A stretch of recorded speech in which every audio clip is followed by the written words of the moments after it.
Hey all, J-Man here. I just wanted to tell you about beardedshirts.com. It's a great place to get a lot of cool superhero shirts and other merchandise. You can scroll, they've always got sales on. As you can see, they've got these really cool print all over shirts, which I really love. That's Eddie, the founder of the site. And if you're looking for stuff, all you got to do is you click on the search here and you can type in all over. And that's going to show you the all over prints, which are really, really cool. Look at that. You got Legion of Superheroes, you got Brave and the Bold, you got JSA, you got Superman, Green Lantern, Wonder Woman, all kinds of stuff. So check out beardedshirts.com.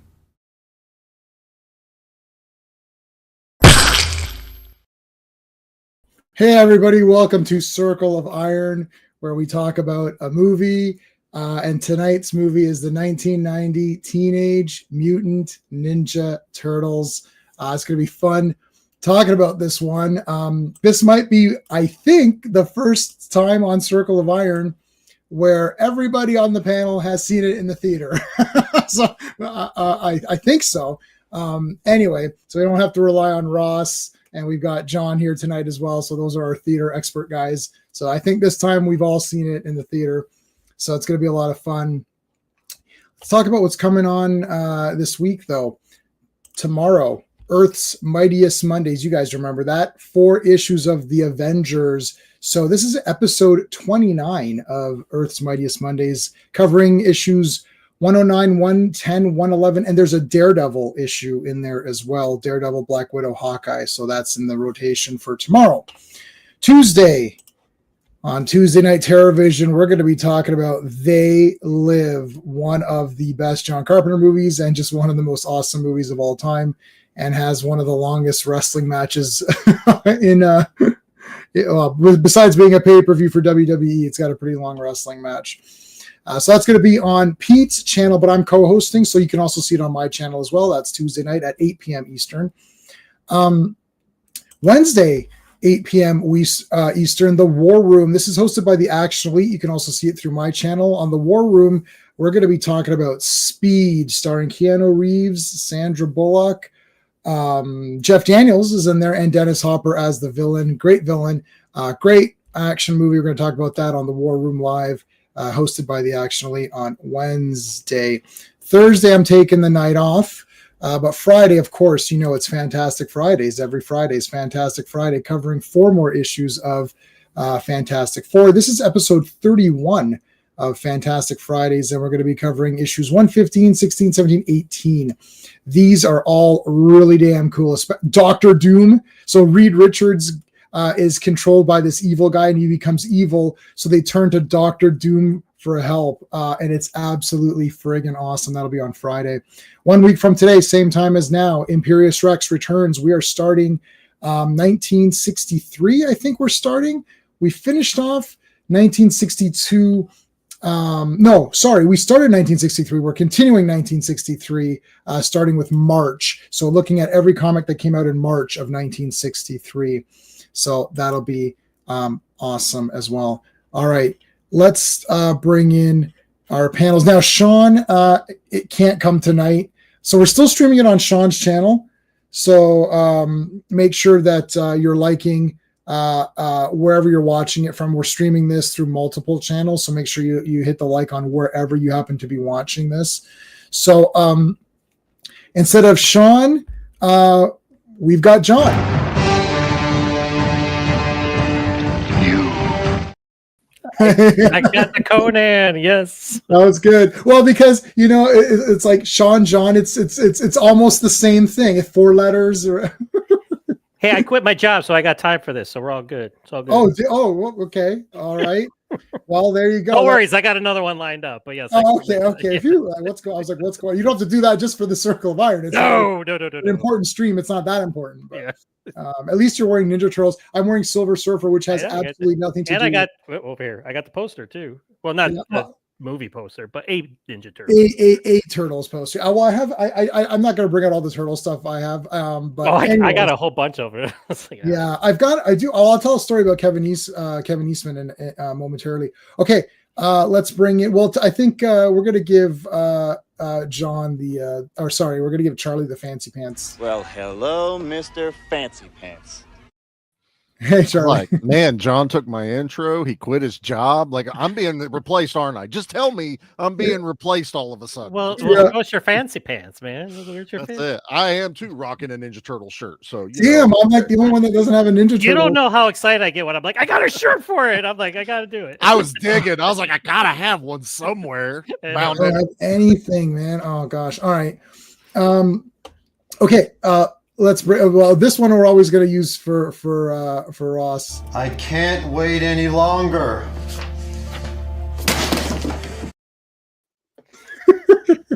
Why did you keep me waiting?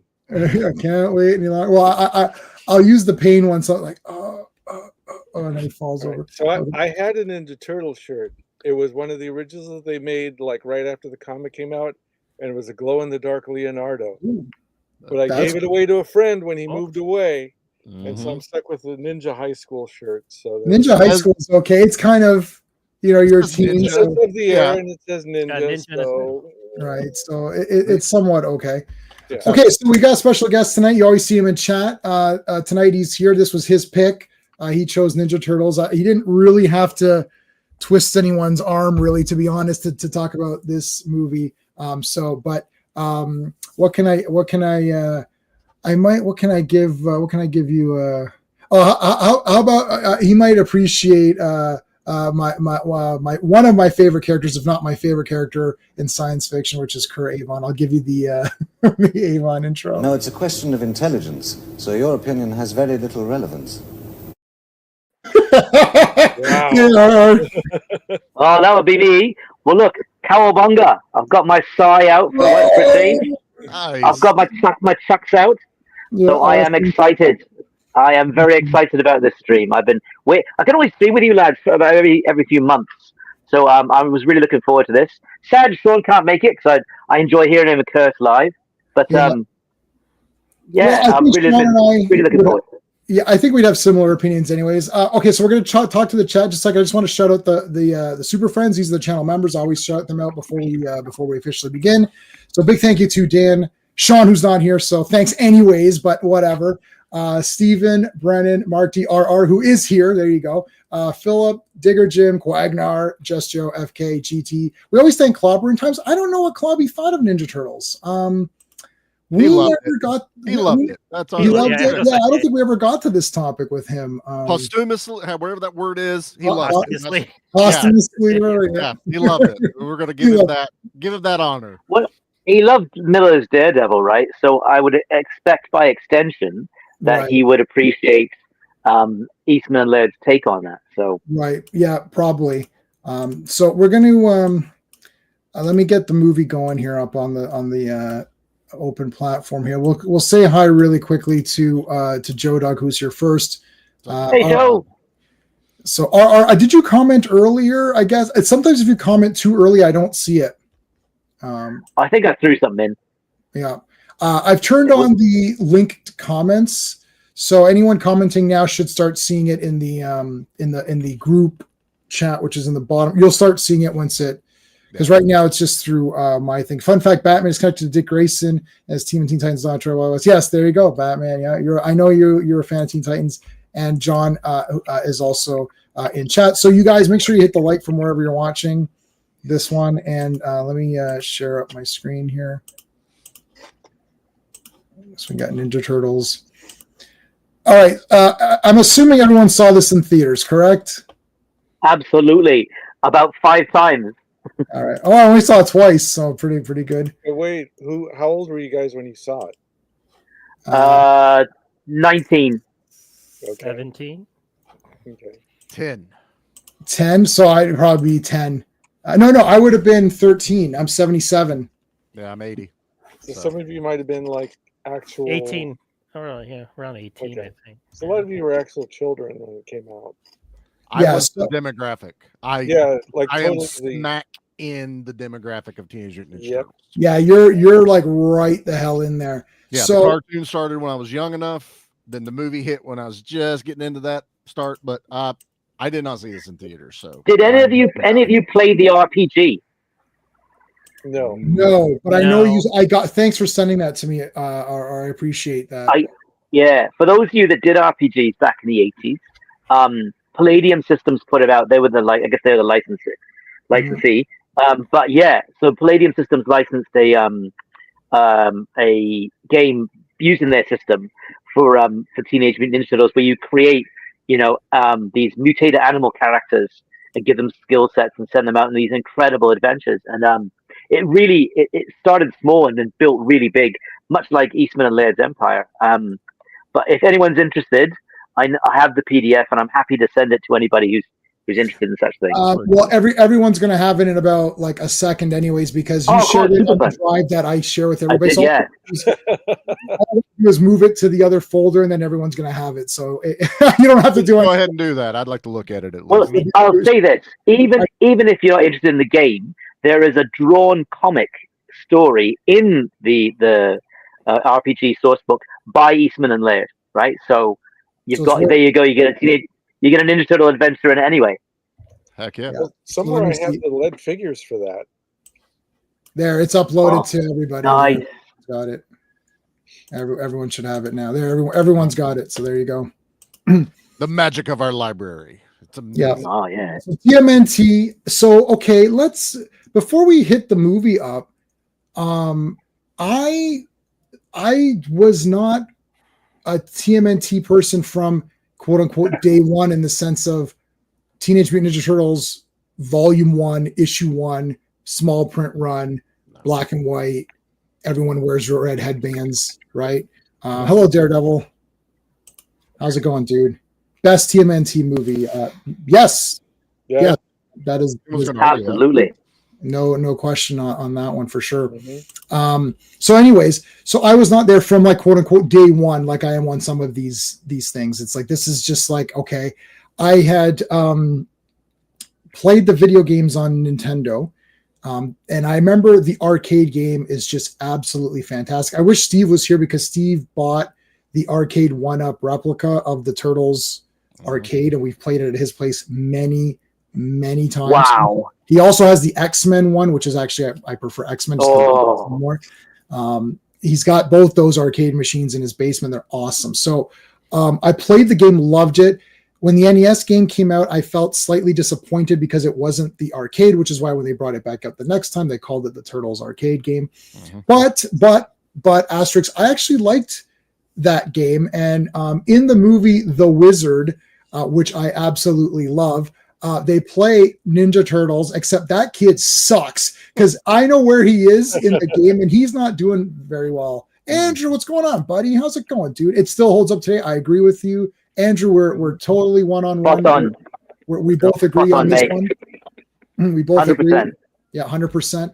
So anyways, although I really like the TMNT animated movie, where Raphael is playing as that Night Stalker guy, like he's playing as that vigilante character, on the motorcycle and everything. So yeah, that's all badass. That's a great. Those are the two. That's a very good movie, that animated one. Anyways, so I like the game, and then when Turtles Arcade came out for Nintendo, I mean, that's a game changer. We were just all over that. So this movie's out.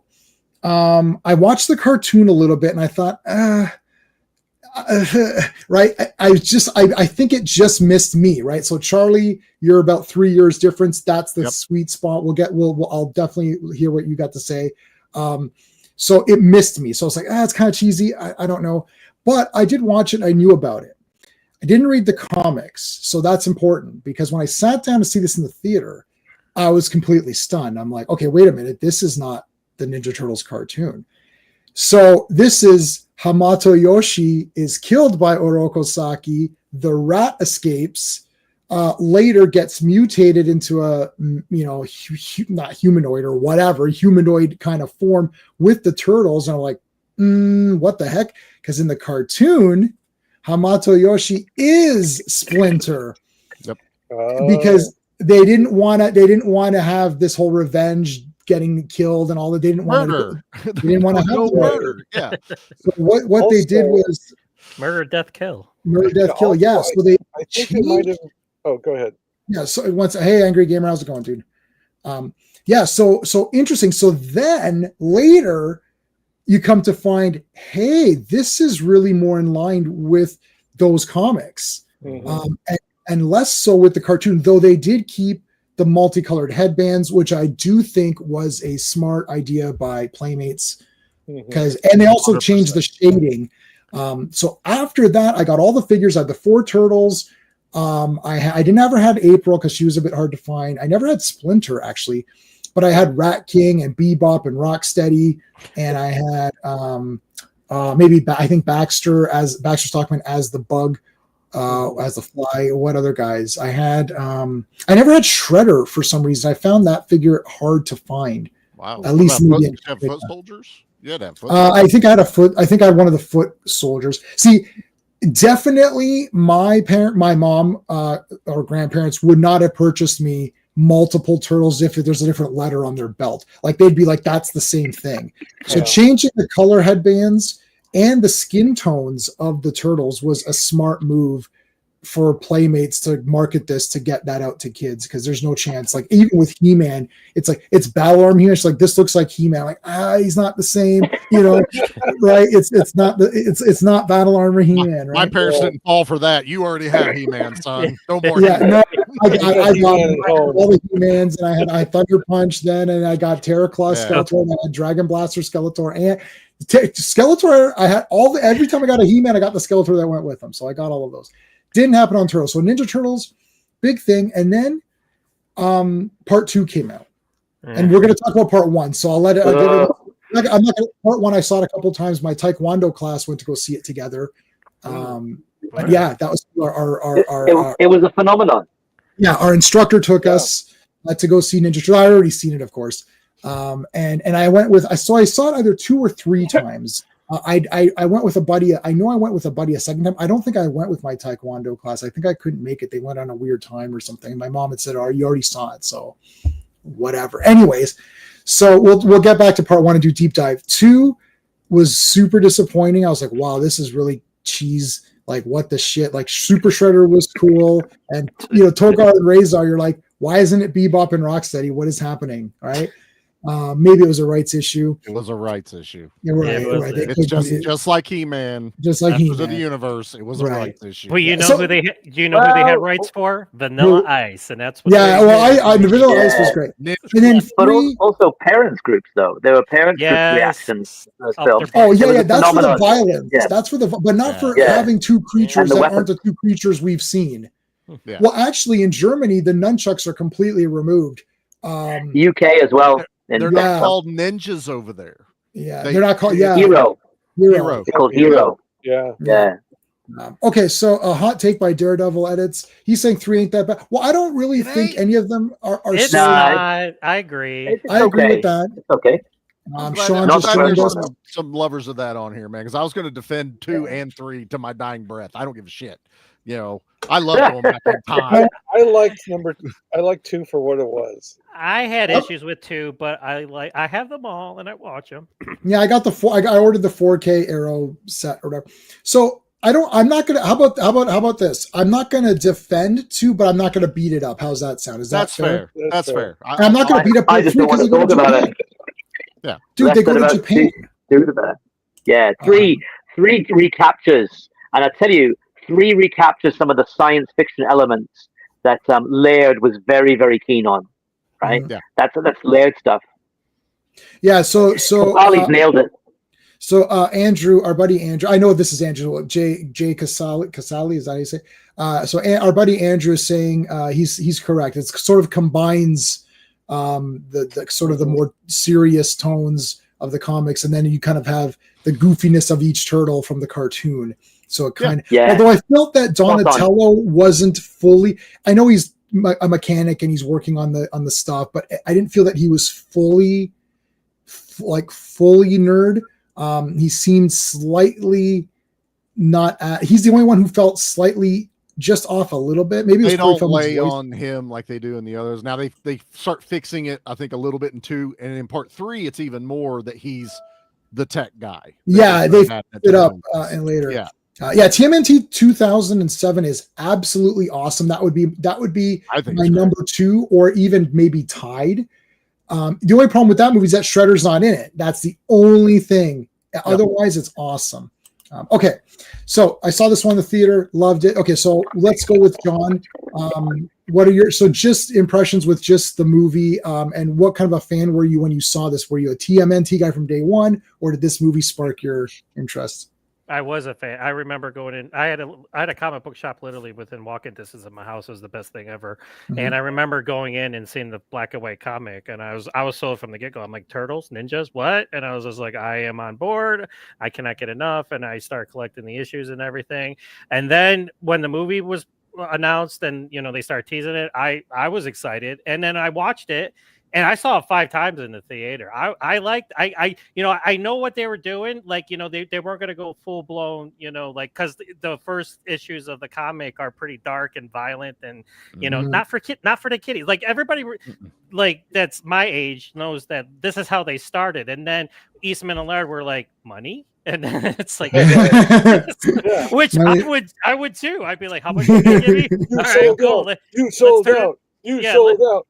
Yeah, no, they didn't sell. Listen, it is what it is, and kids gravitated towards it. I can see that, but we still had our turtles, and then with the cartoon. But I love this movie, especially the first one. And like the one person just mentioned, I was going to say the exact same thing. It's the perfect blend of the black and white comic book and the cartoon, where there's some serious fighting, there's some serious action design, but yet they're goofy. They make their jokes, the cowabungas in there and everything, and it's just a fun time. Like I said, and the turtles hold up great. They look fantastic. It's like animatronics. It's like, why couldn't they do that with the reboot? And then they got that CGI, and it was like they kind of looked like scary. I was like, what's going on? They did look. They look like a hybrid. Like they're trying to make it human looking at the same time, and I'm like, get this out of my face. Awful. Yeah. So like these are the characters that I want to I'm gonna get for my shelf, like the actual 1990 version, because they look the best, and I think they kept the design. If you see the original black and white, their mouths are a little bit different and everything, and the designs are different, but it's still thinner, there. Stuff like that. Yes. And like I said, like doing the different colors and stuff like that. And I love how, they had their weapons, and it's just, it's every time I watch it, it's like a warm hug. It's just like, I'm like, my child. Well, I wasn't a child when I saw it, but I was still in my teens when the comic book came out. So I much love the it. same. So you started with the comic. That's really cool. So yeah, see, I didn't have any of that. I saw this, and that, so to me, this was Ninja Turtles, and then the cartoon. Hey, Star Wars, Grant, how's it going, dude? Last thing I'll say Jones, before you go on to somebody else is that was one of the 2 best days of my life going into the comic book store. The first one was G.I. Joe, and then it was Teenage Ninja Turtles. Oh, and they use the font in this movie. That's why I tried to freeze frame it on this. That's great. This is it comes into the screen. That's awesome. Yeah, that's insane. Because I think the audience cheered. Yes, in my I did. Yeah, I think they did.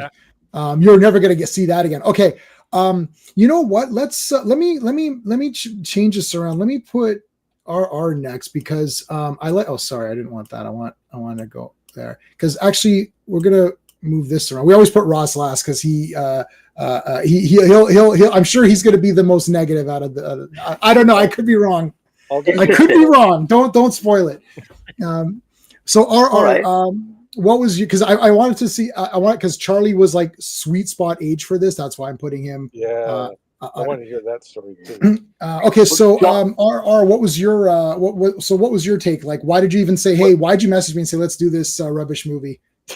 All right. Well, John and I had similar experiences in some ways and a little different others. So I'll tell you my backstory with this. Yeah. So I was just getting into comics. So I really started buying comics in 1981, right? This comes out 83. I remember being, at the time I was living in Brampton. Oh my gosh. That's where Steve lives right now. Oh my God. So there was a comic shop on Main Street, Comic World, right? Yeah. And I go down there one day, and I remember the day the guy there says, his name was George, he says, see this? You should buy this. And I was like, why? It's in black and white. And like, blah, blah, blah. I didn't buy it. Of course, it became a phenomenon, right? Stupidest thing I've ever done. Becomes a phenomenon. But I picked it up a little bit later, like I think 1984 4, maybe on the second printing. I was like, oh, this is really cool. But then what really propelled me into it was back then, that's when I used to do a lot of role-playing games, right? Mhm. And the role-playing game came out, and I had got something from Palladium Games before. I think it was Mechanoids. So I picked up the role-playing game, and what a great system. It was fantastic. So I liked the system, like the rule set. And my friends, let's get into it. And we had a lot of fun with TMNT Adventures. So role-playing games in 1985, right? So we were well into it, buying the comics semi-regularly, playing the game a lot. And then 87, the cartoon comes out. I was like, oh, this is kind of cool. Bit goofy, but doesn't matter. We played the arcade game lots, and I sucked at it. It stole a whole bunch of my money, but that's all right. Also, I was doing martial arts. I started sort of martial arts in the late 80s, so that's something that it got me interested in the film as well. And I've been doing it for a couple of years. When the film came out in 1990, I thought, all right, this is going to be great. And it delivered on everything I had hoped. And Casali said it, and John said it too. The film is the perfect blend of the dark, gritty, Daredevil-esque theme of the original comic, blended with the slight goofiness of the cartoon. And I understand why they did that. And quite often a fusion like that will fail, but in this case, it absolutely worked 100%. And I absolutely loved it. I went with a friend of mine who was playing football, like as in Canadian football, the one with not soccer, the other one. And he just didn't get it at all. Yeah, American. Because football to me means the game with the round ball you kick. Right. You use your feet. But just anyway, like everyone else, except for one place on the planet. Yeah. So who I can't remember which he went to one of the Catholic high schools in Brampton or Bramley. But anyway, he went to see it with me, and he was like, "What the fuck was that?" And I was like, "Well, I was trying to explain it to him, but he just didn't get it." And he's like, "That was garbage." And I was like, "That was the best movie I've ever seen." It made a huge. I went to see it a bunch more times with other friends and all the rest. Absolutely, they loved it on every level. You were like, I'm going to see it without you. So when I learned to use Sai a few years later, and Nunchaku, it was like, oh my god, I'm a Ninja Turtle. So yeah, that was exciting, but not as good as them though. But I tell you, and if you look into in preparing for this stream, I did a bit of research. Watched a bunch of YouTube clips of the history and read a bit about the history of the comic itself, the rise and fall of this property, which apparently is worth $15 billion. Wow. It's immense. Yeah. But the story behind Eastman and Laird and their close-knit friendship and their adoration of not just Miller's Daredevil, but Jack Kirby. So it's that Jack Kirby is a character in one of their original stories, and how they became so close, and then it all started to fall apart. It is an incredible story. It's up there with McFarlane and the Image story. It is one of the great rise and falls of comic empires and IPs of the 80s and 90s. But somehow it survived, and this is the 35th year of this film's release. Since this film's release, and I just thought, if there's one guy who will get this film, it's J-Man and his mates. So Circle of Iron is clearly the right place. Kind of like Speed Racer. We looked at Dragon Slayer on Days of High Adventure. That was the right place to talk about these films. Well, this is the right place, the Circle of Iron, to remember this fantastic film. And it's got some flaws to it, but there is an immense charm. True. And I'll say one last thing, and there are two words that we have to associate with this film that to people who are a little bit younger, it won't make as much sense, but that's a name, and that name is Jim Henson. Oh, yeah. The genius. This is Jim Henson's last film before he died. Yep. The genius of Jim Henson in the animatronics. I mean, you watch the making of videos of this film, and you see the intricate workings of the animatronics and what these guys had to go through in those costumes and stuff. And also, it's an indie film. This is one of the most successful indie films of all time, made for $13 million, made over 200 million. So, I'm gonna go nuts. I'm gonna just rave and rave and rave. So I'm gonna. We're gonna go through it more. We're gonna go through it more. I'm gonna stop there. Yeah, we'll definitely. Yeah, we're definitely gonna go as we normally do. We'll go shot by shot kind of a thing.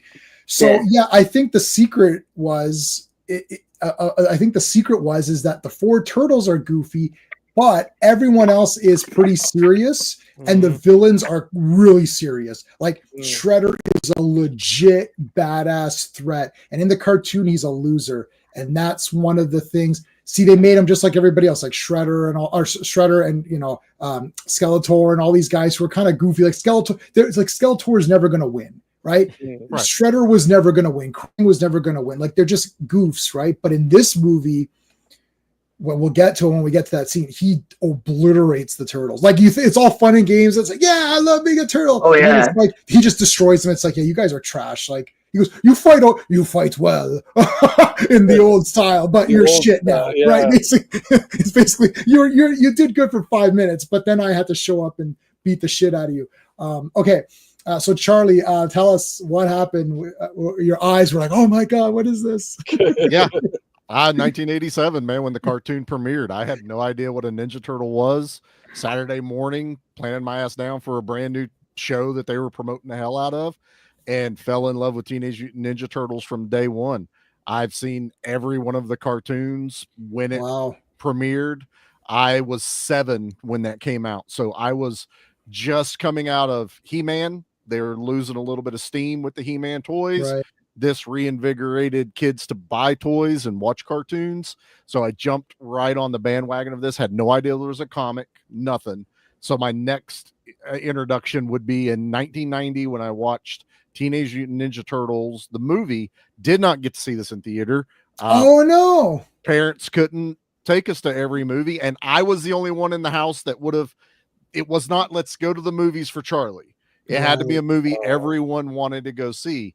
So I did still see this in the 90s because I got it for Christmas in 1990 on VHS. Nice. And my mom still regrets that decision to this day because Raphael yells damn at the very beginning of the movie. So she's like, this ain't the cartoon. So immediately I knew this wasn't the cartoon and I was in for it. Something else that no one else has brought up that I've always found fascinating is this is the thing that took down Batmania right after 1989's Batman. Right. With that was all anyone was talking about was just everything was Batman, and some Ninja Turtles came in and dethroned him 1 year later.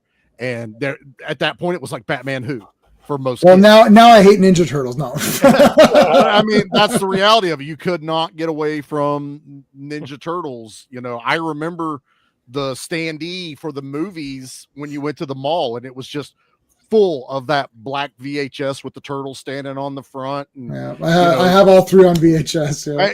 I'm sure we all do. I have all those. I pre-ordered the big 4K release of all the movies with the right cover, not that drawn one, the manhole cover. The manhole cover, That's the one you get. You don't get that other one. No. But yeah, I've had the toys, like Sean was saying in the chat. I was full on into that. I had more Ninja Turtles than He-Man. But the beauty of their thought process was when these came out, they were close to the size of He-Man figures. So it worked for kids to still play with both. But they're more squatty, like they do all their stuff. Yeah. Right? So, like the turtles were short, so they were smart enough to put Shredder in a crouched pose. The foot soldier was in a crouched pose. So everything stayed the same height all the way through. So I had most of like the first 3 or 4 waves of the toys, and I'm 45 now and I still go nuts for Ninja Turtles. I have the re-releases, I have the vehicles, I'd be like J-Man, I could get everything out but we'd be here all night. I am a fanatic for Ninja Turtles. Both of my sons, my daughter tolerates it, but both of my sons huge Ninja Turtle fans. You know, it's always like Venus. Yeah, none of us really like Venus. I'm more of a Mona Lisa, so you know we'll allow her. But Venus was just weird looking. You know, my mom got me the big Jim Henson book that had like all of his movies in it. And there's a huge like chapter on Teenage Mutant Ninja Turtles and also how he regretted doing it as much as we all say it's timeless when you see it. He hated the violence. Yeah. So trying to get them involved for the other 2 There's a lot of reasons why the others two kind of go down in quality. Well, there's a main reason he couldn't do the other two. Well, God rest his soul. I'm talking like Brian Henson when he took over. So Jim Henson Studios weren't as passionate about it at that point because of what Jim thought of the first one. Just like my mom, who was also not a fan of the first one. But that's probably why she let me have part 2. She's like, see, my work worked. I got them to quit using the weapons and using bad words in the movie. And sausages instead of nunchucks. Sausages. Oh, so stupid. The yo-yo's still hilarious, and Donnie as the bop-em, knockover clown, I will still laugh at every time. Oh, dear. Yeah, I don't care. I will defend that movie till the end, but I will always watch Teenage Mutant Ninja Turtles #1. It's the best out of all of them. It's fine. I stand by what I say. It's Turtles. Okay, it's not Michael Bay Turtles either. Yeah, which I watched. I went to the theaters and saw them, and I was just like, there's moments that they felt good, and then every other time you're just like, the fuck am I watching? Like, it's so weird. And Shredder's like, he looks like Strife on steroids or something. It's like, anyway, okay, finish up your thing. But we're going to talk about the movie, so we'll say it for the movie. But that's just my history with Ninja Turtles. I am one of the chosen that I was born at the right time for Ninja Turtles, and I will always be that way, man. I know I'll defend it till my dying breath. So that's me on Ninja Turtles. Basically 2 seconds after this movie came out, every kid had nunchucks. I went to my grandfather. I was like, make me nunchucks. He took a broom handle, cut pieces, got a chain. We went to Canadian Tire hardware store, went to the hardware store, got a chain. He screwed it in. I still have the nunchucks he made me. And he's like, here you go. He made them immediately. It's like, there wasn't even, are these two? I got really good, actually. Like, he didn't make them the proper way because it's supposed to be the length of your arm here. And then you've got the width of the chain as your hand. Like, we didn't know the proportion. So he just made, he just linked 2 things and they were real. And I was like whipping them around. I actually broke the light. I actually broke my headlight, like light above. I had like a fan. That's it, a fan light. And I was swinging them, and I went boom, and I was like, "Oops!" And then we all made weapons. I had sticks with clothesline between them. I was the katanas. I was Leonardo. Leo is my turtle. Like he's the leader, and swords. I was just sticks were swords when I was a kid. That's just how it worked. But we all were Donnie because everyone would go get a broomstick, unscrew the head off of it, and swing it around like a madman. So we were all of them when we were kids. Yeah. Couldn't you just go to the swap meet and get the hollowed out nunchucks that they would sell there? My parents paid too close attention to me whenever I was at a swap meet or a flea market. Not allowed to go near the guy. You ever seen the episode of South Park where they go and get the ninja weapons? Yeah. That's basically what we would have been if you gave me money to go buy ninja weapons at that age. All right, Ross. What's your take on Ninja Turtles? I know you watched it just the other day. Yeah, well, I watched it. Well, I finished watching it this morning, and that was like the clearest picture I've ever seen it because I did see it in the theater a few times, and I've seen all 3 of them in the theater. The third one I only saw once, and it wasn't that I hated it; it just wasn't worth going to see it in the theater again for me. Right.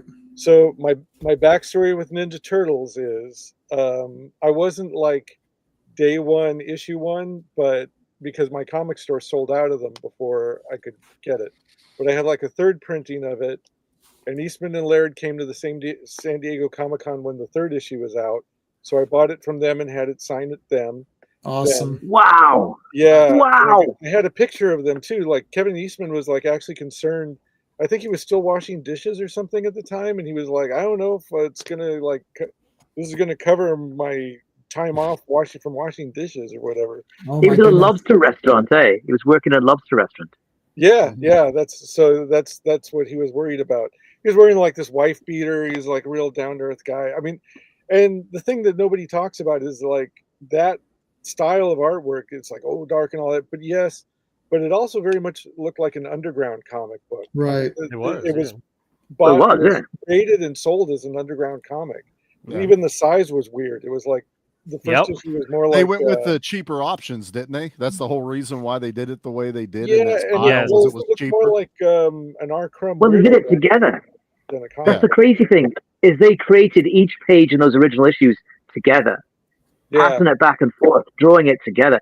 It's the most incredible, unique, collaborative effort on a comic book ever. It's bizarre, but it worked. Yeah, so that experience kind of created a bond with me. Like, these are my guys, you know. And so when, like, as the toy, like, well, toys, the merchandise came out, like the T-shirt, the glows in the dark that I mentioned, and the lead figures from the game. I didn't get the game. I think that for some reason, I think that might have come later. The lead figures were, I think they were from Citadel, and they looked like the comic book Turtles. And then somewhere I've got the catalog that Playmates was, like, when the toy, before the toys even hit stores. I've got the catalog that Playmates used to try to sell them to the stores, and I got it pretty cheap at a convention because, like, while you guys were kids, um, I was an adult going to, like, the Comic Cons, and people would have, like, that kind of stuff out, like, for $10, $20 or whatever. And I was like, yeah, I'll take that for 10 or $20. And so, and it was completely without value to you know, kids didn't have that kind of money to spend on that kind of thing. So I would just pick it up, and because I legitimately like them. I watched the cartoon. I wasn't into, like, I was one of those guys that watches, like, a lot of kids cartoons, but I liked that one because it was tied into the comic. I liked anything having to do with ninjas. The cartoon was imaginative. Um, I thought the toys, I didn't buy a lot of the toys, but I thought the toys were cool. So flash forward to when this movie came out, I was like all in. And to me, the shock then, and especially now, was of all the options that they had this cartoon that was already incredibly popular, and they chose to base 3/4 of the movie on this comic book that maybe a few tens of thousands of people had read, instead of this card, instead of lean into the kids aspect of it. And they spent so much attention on it. Like, they got the logo, they got they followed the storyline where they go to the house. I mean, okay, so it's not Casey Jones' house, but they had Casey Jones in it, who's, like, scary as hell in the comic book iteration. And they don't really explain, like, oh, he's a vigilante or whatever. He's just kind of like this guy with hockey sticks, you know, and a hockey mask in the movie. So, but the other thing too was, like, I was in on the joke as an adult comic book fan. I was in on all the adult parody jokes. So it's like, okay, it's the adjacent origin of the Daredevil thing with the radioactive canister. Stick is Splinter. Right. The foot. The hand, the foot. The thing that I had forgotten that blew my freaking mind in this movie was the origin of Shredder with the killing of the girl and the wife and all that. That's the Wolverine that's from the Wolverine miniseries. Yeah, Mariko or whatever. Yeah. That is the Wolverine miniseries story that they even Frank Miller, you're back. Children.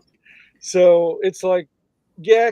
So having seen this, like, with the most clarity I've ever seen before, it's like, yeah, you can see the seams in the neck, but they got legit martial artists to do all the fight scenes, and those fight scenes look, even without bulky costumes, those would have looked awesome. I mean, where they spent the money exactly where it needed to be spent on everything. The guy who directed it, he, like, if you look at his filmography of music videos from the 80s, he directed the Billie Jean music video. He directed the Aha Take On Me music video. I am a huge freaking Adam and the Ants fan, top 5 guy since I was in high school. And he directed the Ant music video, which threw down the gauntlet for Adam and the Ants.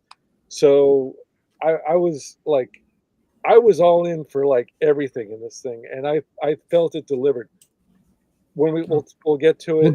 So we'll go through it now. There was one more shock at the very end when I watched the credits, because, like, the main punk that takes the kids into, like, the Lost Islands, Island of the Naughty Kids, from Pinocchio type scenario. Lairdman Island. Yeah. So I was like, who is that? That guy looks so familiar. He looks Also keep in mind, I'm a huge guinea pig fan. I had him when I was a kid. I like the algorithm on Facebook and Instagram keeps showing me cute guinea pig videos. You mean? I wasn't sure if you were talking about some weird band. You mean actual animals? Rodent, the actual rodent. Yes.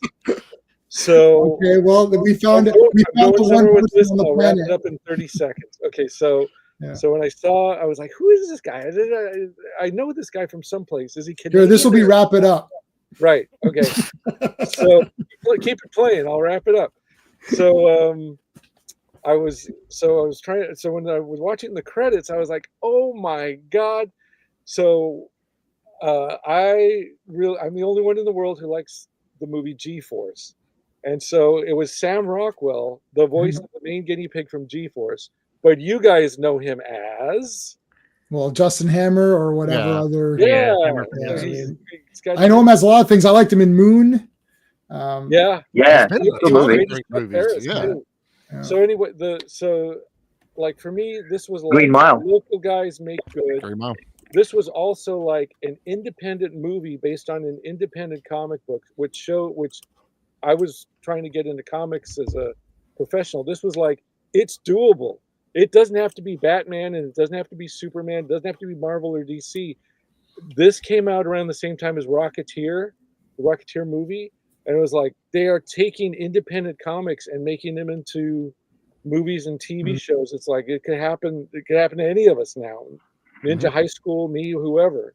So, and they were always like really nice and approachable guys, even until somebody went a little Hollywood. I heard that Kevin Eastman actually bought one of the Batmobiles from the 1989 Batman movie. That's awesome. And then he bought A Small Town.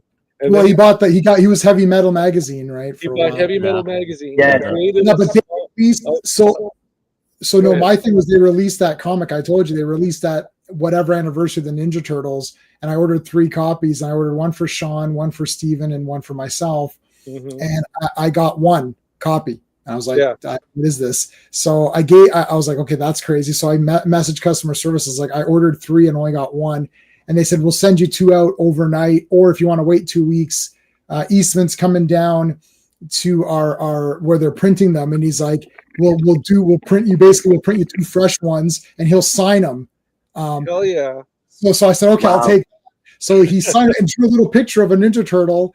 But now I've got 3 friends and only 2 signed ones. So Steve, I said, Steve, you don't care about Ninja Turtles. He doesn't give a crap about them, right? So I just gave him the unsigned one, and Sean and I kept the signed ones because we actually loved it. Like Steve's just like, oh, grab me a Ninja Turtles, what? You know what I mean? Like just to have something. Like he didn't really care. Right. So that, and I think I gave Sean. Sean says I gave him my cassette tape of the soundtrack, which I got the Michelangelo cassette tape, but I had not known that there were different colored cassette soundtrack tapes. I just bought what I didn't realize. So my buddy had Donatello, a purple cassette tape, and I had the orange cassette tape. But Sean says that's cool. So Sean says I gave it to him. I don't remember. I couldn't find it. So either I gave it to him or I sold it. I did sell a lot of my Ninja Turtle stuff. I only kept my childhood Casey Jones, which is on my shelf right there. I only kept from the original series. I only kept my childhood Casey Jones. I have a newer Bebop. I have a small Krang in the Krang in the body. The Android body. Yeah. Android body. And then I've got a re-release of Michelangelo, which looks like the original Playmates, but they re-release it in the same exact packaging. Yep. And I have a big stuffed toy of Michelangelo. Michelangelo's not really my favorite. He was kind of like my least favorite. But for some reason, he kept coming up or whatever as things, and I just ended up owning many things of Michelangelo, and I really liked him in the Nickelodeon cartoon, though. He was my favorite character in the Nickelodeon cartoon. Yeah. Does everyone know who the first Ninja Turtle drawn was? Don't say it. Do you know who the first Ninja Turtle who was drawn? Yes. I want to say I know which one. Yeah, I think I do. Okay, so no? All right, so Ross, who was it? It was Michelangelo. It was Michelangelo. Nunchucks. Yeah, he was the first Ninja Turtle drawn. Now, that helped me guess who the Last Ronin was, because when Last Ronin came out, I picked that up off. I knew that was going to be a hot ticket. So I grabbed the Last Ronin, and I said, I bet you it's Michelangelo because he's got it. He's the first one drawn. He's the last one alive. He's also the only one that makes sense in that storyline, too. You know, right. Yeah, it's like poetry. It rhymes. No, so I didn't give it to you. I didn't give it to you, Sean. That's not the one I gave you. Mine. So I didn't give it to you. I didn't give it to Sean. Mine is orange 1,000 trillion %.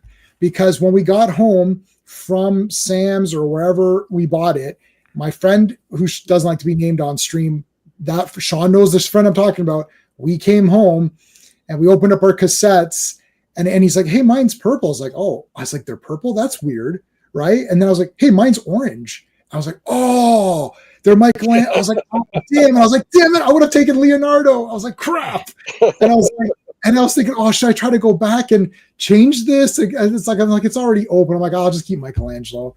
So if it's red, then I didn't give it to you, Sean. Well, I didn't get multicolored ones. I had the soundtrack, and it was just the movie poster on the front and a regular cassette inside, not colored. Oh, no way, they're a different. Canadian thing, Charlie. It might have been Canadian release type thing. Yeah. I had the same thing, Charlie. I had the poster and then the Because cassette tape. Elias Cotis Yeah. is a national treasure to them because he's Canadian. I don't know. He's a I don't know, national Sean. treasure We're gonna because he's Casey. So We're gonna figure that out. We're gonna figure that out at some point. So maybe I didn't give it to you. Where is it then? Because I got my cassette tape. So I don't know where the hell that thing is. It's somewhere in this room. Are you sure it's red? Maybe it became red from orange. It just because I know for sure it's not. Because I would have been okay with Raph. Anyways, City Crime Escalates. I did not get the soundtrack, believe it or not, just because the music wasn't my bag at the time, and I just wasn't collecting everything. Is the music like the songs played in the background? Yes. Or is it like it's that, and you got TURTLE power. No, you got Yep. Shredder's. You got Shredder's theme. Dun, dun, dun, Yeah, dun. You got the themes, but every kid I knew, we got it for TURTLE power. Yeah, That was the song we all played. And we used Shredder's theme for a character I created called the Dark Assassin.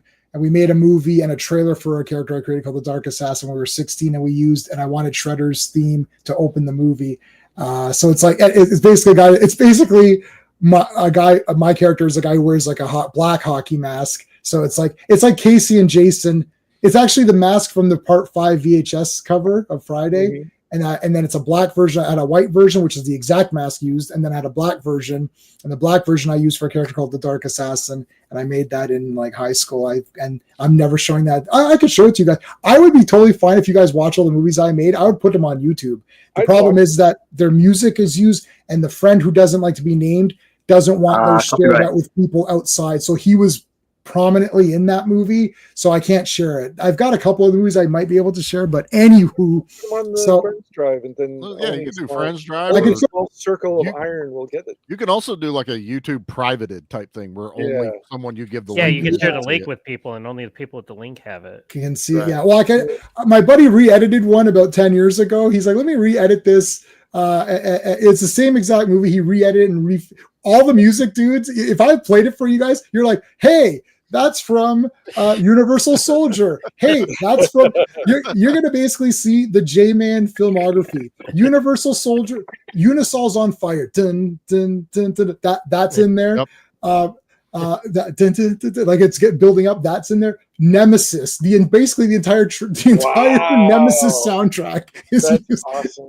And then in university, I used all Bruce Dickinson music. It's like everything is like.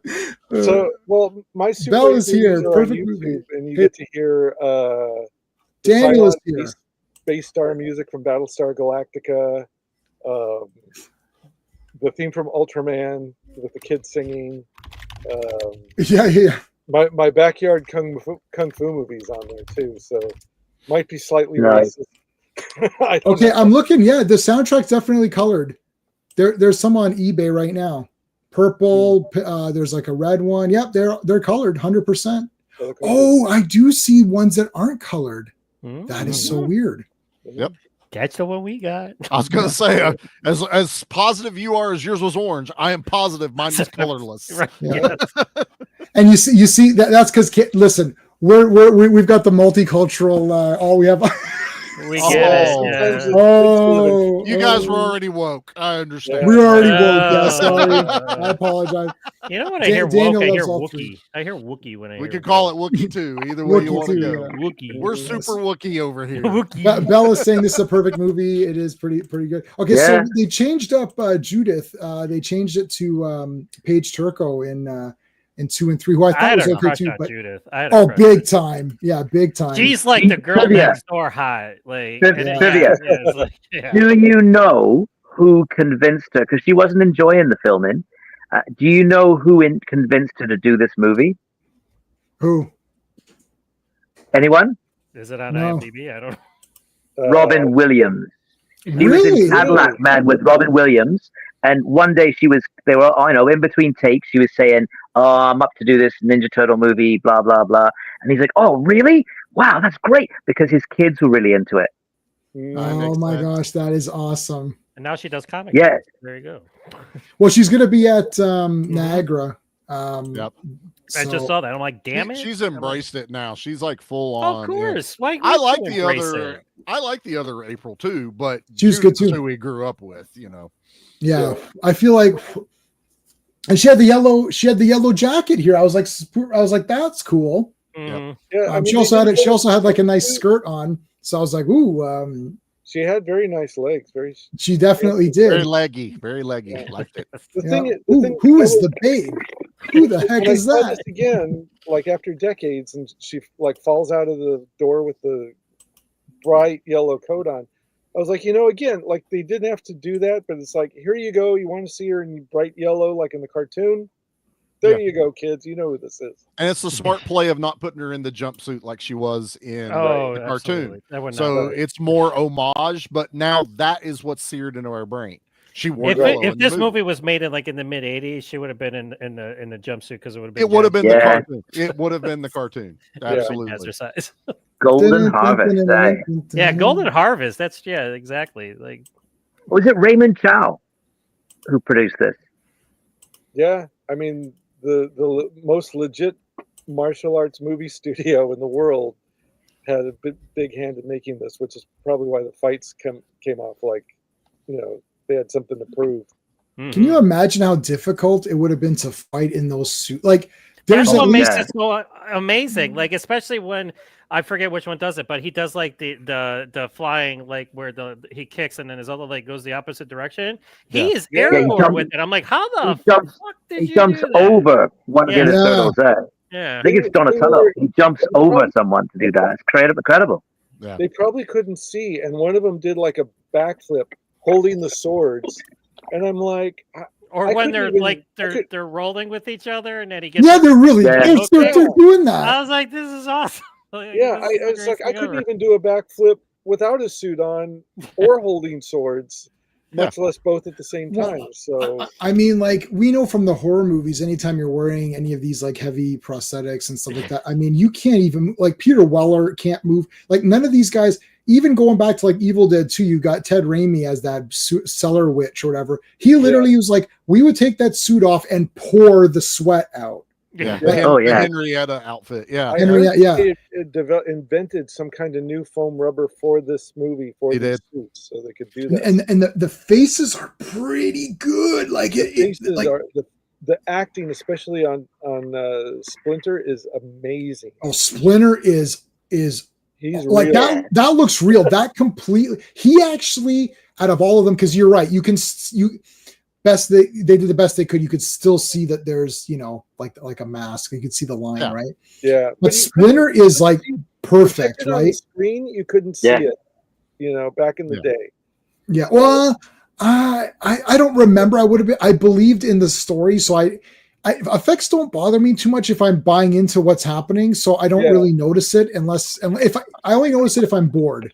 I'm like, this is a boring movie, I was so blown away by everything else. I'm like, if the worst thing is you can see a seam around their neck.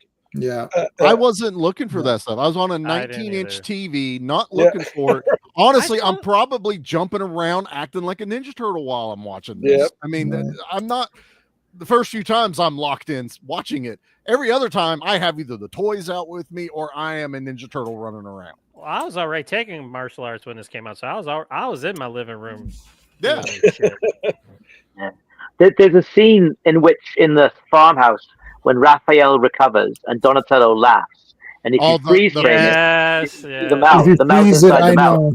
It is terrifying. Yeah. It's disturbing. It's nightmare fuel. It's nightmare. I'll try to get. Yeah, he's like, haha, this is a Kodak moment, haha, and then it's like, as J-Man says though, right? Because this film sustains the suspension of disbelief so well, we don't care. It's like Stormtrooper hits his head, right? Nobody cares. Right. Also, stormtroopers can't hit their head. I've always thought about this too before. It's like, I mean, they're running around, they're close quarters. The people you can't see shit in that. I mean, like, like things happen. Like I can't talk perfectly on stream all the time. I flub a word or whatever. So it's like that never happens in movies, right? It's like they're always saying their dialogue perfectly. Like nobody ever messes up in talking. And you think that, that would be a realistic thing, right? So it's why when something happens, when Tor Johnson has a hard time getting through the doorway and Ed Wood goes like, he would have really dealt with the problem. What are you talking about? Forget about Tor. I myself hit my shoulder like one day ago walking into my bathroom. I mean, when that happened in Ed Wood, he goes, he goes like, I have trouble now. I have hit, because I'm on these stupid blood thinners, you can see everything that's ever happened to me. I wake up and I have I'm like, what? I was like, maybe did I hit something? I hit everything in this house. My legs are messed up. My shin has hit every inch of this apartment. Right? Like it's like, forget about, I know he's walking through. He goes, well, he would have trouble walking through the door. Of course. He's a huge guy. The apartment's also full of crap. So maybe you I don't know. I gotta watch it. Hard to navigate. Step on a Lego. Here's where Raphael lost the side. I lost the side. Then it is gone. I can get it back. Raphael, let it go. All right.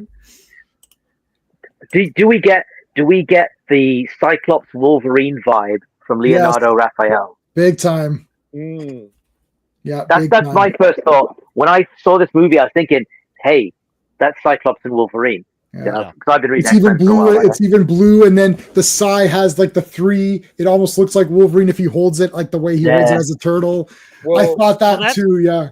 That's why Raphael has the size. Size is an offensive weapon. It's not a defensive weapon at all. It's all offense. I mean, you can use it to block and stuff like that, but it's used as an offensive weapon. That's his attitude. That's his mentality. So also don't forget that the mutant in the Teenage Mutant Ninja Turtles comes from the X-Men being the most popular comic when this came out.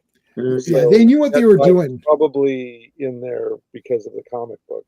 Yeah, and they were all red. So Daredevil was red, so they made all the bandanas red. Really the best is changing the colors was a good decision. Yeah, in my opinion, to differentiate them a bit more. But look at how great Splinter looks here with the. Yeah. Do you know what you said about Batman? How Batman is a perfect character. You can drop him into any environment, any kind of story. He can fight demons. He can fight aliens. He can fight a thug on the street corner. He can fight drug dealers.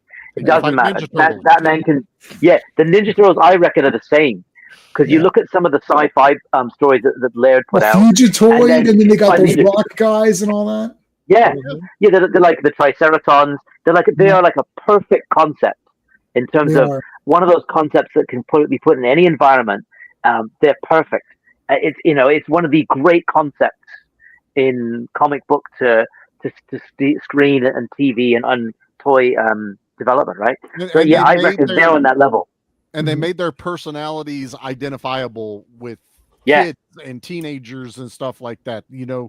They felt human and not human at the same time. They're going through the same stuff we're going through growing up. So it works. But, and they would do the same thing, like in the comics and stuff. All of a sudden they were international wrestlers, or interdimensional wrestlers, and all these different outfits and stuff. Didn't care. Totally makes sense. Let's keep going. Well, because they're mutants. You've got the mutant thing. You've got aliens. You've got the whole world opens up, right? So as soon as you can start creating other mutants, and there's robots, and then Baxter Stockman comes in. So there's science, right? Aliens come into play. Alternate dimensions. You can do like all of these things work. And look, a ninja is never going out of style. I've been watching The Master. I pulled out the Blu-ray of the Master. Lee Van Cleef, the greatest person of all time.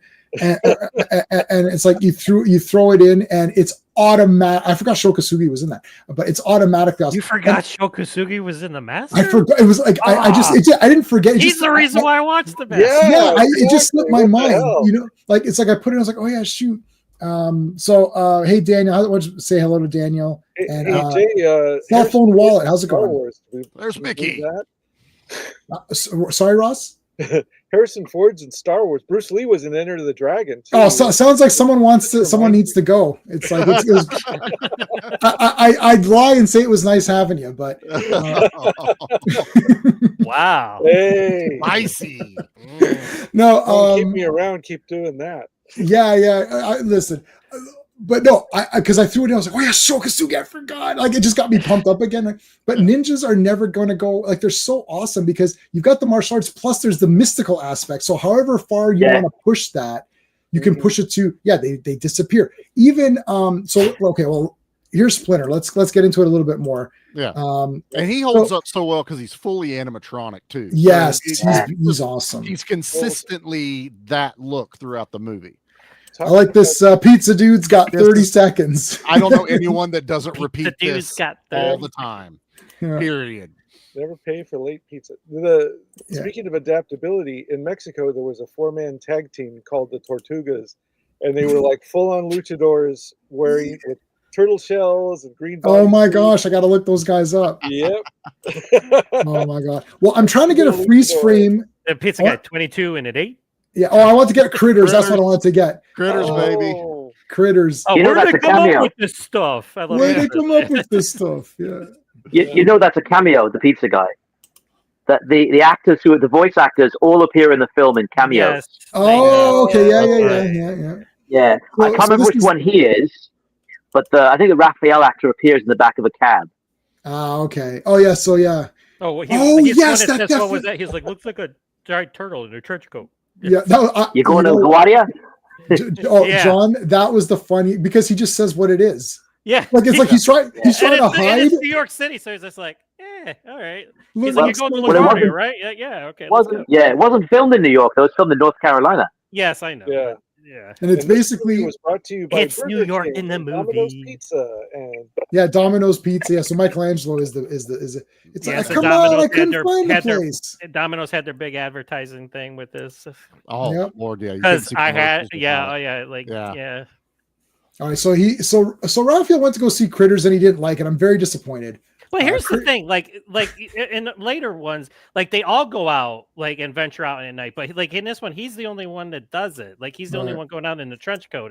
They're all other ones are just fine, like just chilling, in the sewer. And he wants to go. He out. was discontent with being. Yeah, hidden. he was. Yeah, exactly. Yeah. But now, like- like if you notice, like the like especially like with Mutant Mayhem and stuff, like they're all going out and wanting to do things and wanting Right. to like experience life and everything. So Well, this is also another thing from the cartoon is they all had disguises in the Yes. cartoon when they needed to Yes. go out in the Yeah. world. They added just the. It's why I got so pissed off at the figures that were the movie figures. They Mhm. did all of them in disguise. And I'm like, they weren't all in disguise, guys. It was just Raph. yeah, You can't. If you want to do the cartoon, fine. But the movie, they didn't all do that. no. Stop No. reissuing crap. Yeah. So he goes to see Critters, and you're like, and this is actually Ben Grimm's outfit when he goes out. So if you're a Fantastic Four yeah. fan, you can Yeah. see that reference as well. Jack Kirby thing. Yeah. Yeah, Kirby. All right, so yeah, there's Raph, and here comes oh man, Casey Jones. Yeah. I wanted Okay. him to wear the mask more, like. So did I, buddy. But Yeah, of I'm course, with we you. had to see the actor's face because we can't associate in the right. mask. Yeah. Right. You do get to see it twice. You get to see it in You this do, full you scene, and do. then he fights again in it And, later. and Elias Codius is such a great actor. I mean, he's done so many great things. Like Chicago PD, like he was the last thing I saw him on. But he was so great. He's such a great actor, and he kills it in this movie. He's like, I'm in Teenage Mutant Ninja Turtles, but you know what? I'm going to act the shit out of this because Oh, I'm just- yeah. He's having a ball. You can tell. exactly. Yeah. he's like a young Robert De Niro. So, do you guys remember a DC comic called Wild Dog? yes. Yes. Yeah. So I don't know who borrowed from who, but Yeah, it's it was just basically a yeah. vibe at the time, I guess. Wild Dog. They had Wild Dog in the Arrow TV series in the later seasons. Wild Yeah, Dog I heard appeared. about that. When I looked it up, because I was like, what was it? DC comic with the guy in the hockey mask? Oh, it was Wild. It was something dog. I Yeah, don't well, know. yeah, he looked like he looked like what it was. I mean, it is what it is. But yeah, it's like he goes, "Oh, these guys need to be taught lessons." I'm not like that. They don't, not from you. He's like, "Well, it looks like you're the one who needs to be taught lessons." Yeah. The class is Pain 101. Your instructor is Casey Jones. The Jose Canseco battle. That was the one name I did know because I had. Please tell me you didn't pay money for this. You didn't pay money for this. Yeah. Cricket, you got to know what a crumpet is to know what a cricket. Yeah, What's 6 runs. amazing though is he knows it's 6 runs because when I you was gonna say 6 when you- runs. Yeah. 6 runs when you hit a cricket ball and you hit the boundary of the field, right? It's automatically 6 runs. Yeah. So that's awesome. it's actually a cricket reference, which is amazing because nobody in Canada that I knew played cricket. Nobody. Now Well, they every day across the nowadays, street. different story. Yeah. Yeah, nobody knew what the fuck cricket was when I did see this movie. No, I Yeah, had no yeah. idea what that sport was. I just went, okay. I just went with it. I'm like, I Exactly. looked it up afterwards. I was like, what's cricket? It's like, oh, okay. It's like, And then it's like, yeah. So here he is. But I mean, it is Casey Jones. It's like it is. it's not like none of these are the fake. This is one of the things that Sean and I always complain about is like the movieized versions. Like it can't just be the Ninja Turtles in a trench coat or whatever, or it can't just be Casey Jones. They have to make it movie version. So like it's not, but these guys, like Shredder looks awesome. Like Shredder is the real Shredder. Like, yeah. It's not the fake Shredder, and the Foot Clan look like the real Foot. Like it's not like, oh, this is the movie version where they have to look like idiots or they don't have the proper masks or something. Well, you have humans versus robots too, if you want to go with the cartoons and stuff like that. Yeah. The Right, hilarious which they part didn't do. was the hilarious part was in the cartoon, Casey never took his mask off. No. Right. You know, he went to a job interview in a suit and the fucking hockey mask on, and they still hired him. He was the that's Mandalorian of his time. That's basically what Casey Jones Judge was. Dredd. He was Yeah, Judge Dredd or in that Judge Dredd, sequel. very much so. He's the Mandalorian. It's like we don't So- take our helmets off. So as a kid, seeing Casey take his mask off, it almost kind of like humanized him a little bit more Right. They in, had in the to, movie. though. They Oh, had I know they had to. But they should have had him wear just a little bit more. That's all I'm saying. And they, I agree. They went with the version from the comic books that wasn't read by that many people, based on concepts that were never meant for parodying stuff that was never meant for kids, and that's the one that they went with was for this movie. Which, but that's okay. God because bless him. No, that's not a complaint. That's a God bless him for that. Right. Yeah, that's great. you a kid or any like even somebody my age when this came out, I was like 17, 18, who didn't know anything about Teenage Mutant Ninja Turtles, went in and saw this movie and would be like, "This is the best fucking thing ever." I was like, "Why have I not known what this was before?" Because it's such it's such an original concept, and two, the way the movie does it. I don't understand why they couldn't get it right after the fact. I understand the whole weapons thing and parents complaining and the violence and the bullshit and stuff like that, but I just didn't understand, like, because and then Casey's not in the second one, but then he shows up in the last, but then he doesn't really do much, and it's like, I just didn't understand. It's the Spider-Man 3 problem where they made like 2 that were pretty good, and then like, what happened? It's the same guys. Yeah, but I love them. I've got Charlie. I love them. I have them all. It's a. Do I watch the first one more? Of course I do. It's a balance of make more money with less money. That's what happens as sequels go. So they have less to work. It's with. that's what Christopher Reeve called that sequelitis or whatever. It's sequelitis. We've seen it happen every time. But the second one had Ernie Reyes Jr. out of the Ninja Turtle outfit, so that out was of the cool. suit. That was pretty cool to see him do his shit, like as him. So that was. He was awesome in that. He was like one of the saving. Yeah, I was a bigger. Well, I still am a big Ernie Reyes Jr. But yeah, I was a big fan when he made, and I was like, I was just happy to see him in a movie doing martial arts because I love him as Kino. with Gil Gerard. I'm like, I love that TV show. Like, where is he now, Ernie Reyes Jr.? Well, actually, he was at Niagara in June, and Owen, who runs the Action Elite, who you admire for all of his you should admire. You should admire the fellow underneath me here because John has had about 75 interviews with Scott Adkins. There's an interview every 5 minutes. Legend. Yeah. Scott Adkins is my hero. I don't want to toot my own horn, but I have Scott Adkins emailing me. I'm just saying. Yeah. Listen, I don't get paid for this website, so I'm going to pat myself on the back for that. No, John really has had a lot. He's had a lot of communication with Scott Adkins. You know why? And what this proves, Scott Adkins is not only one of the best martial arts action star living today, but he's a fucking awesome human being. Yeah, he seems very chill. Have you seen his interviews with Keanu Reeves on his YouTube channel? Yes. Yeah, I've seen that. Yeah. They're amazing. He's amazing. Awesome, The guy gets Oh, money God. to random people, and like he's who everybody should aspire to be. Essentially. Yeah. All I right, hold saw on a John Wick second. 4 because of Scott Adkins. That's why I went to see it. All right, so hold on a second. I do have a poll going now. Unfortunately, depending on where you're watching this, we've got a couple people watching from other channels right now. So wherever you're watching this, please hit the like, and please, if you wouldn't mind subscribing to all of us. We all have similar kind of styles of things that we like, but we just handle it a little bit differently. So the poll is only visible on my channel because I can't obviously go on your guys' channels and put polls, but I do have a poll for a ranking or for a rating on this movie. So we've got 14 votes currently. 71% give it a 5 out of 5. So 71 majority is 71%, 5 out of 5. 7% give it a 4 out of 5. 14% give it a 3 out of 5. And 7% gave it a 2 out of 5.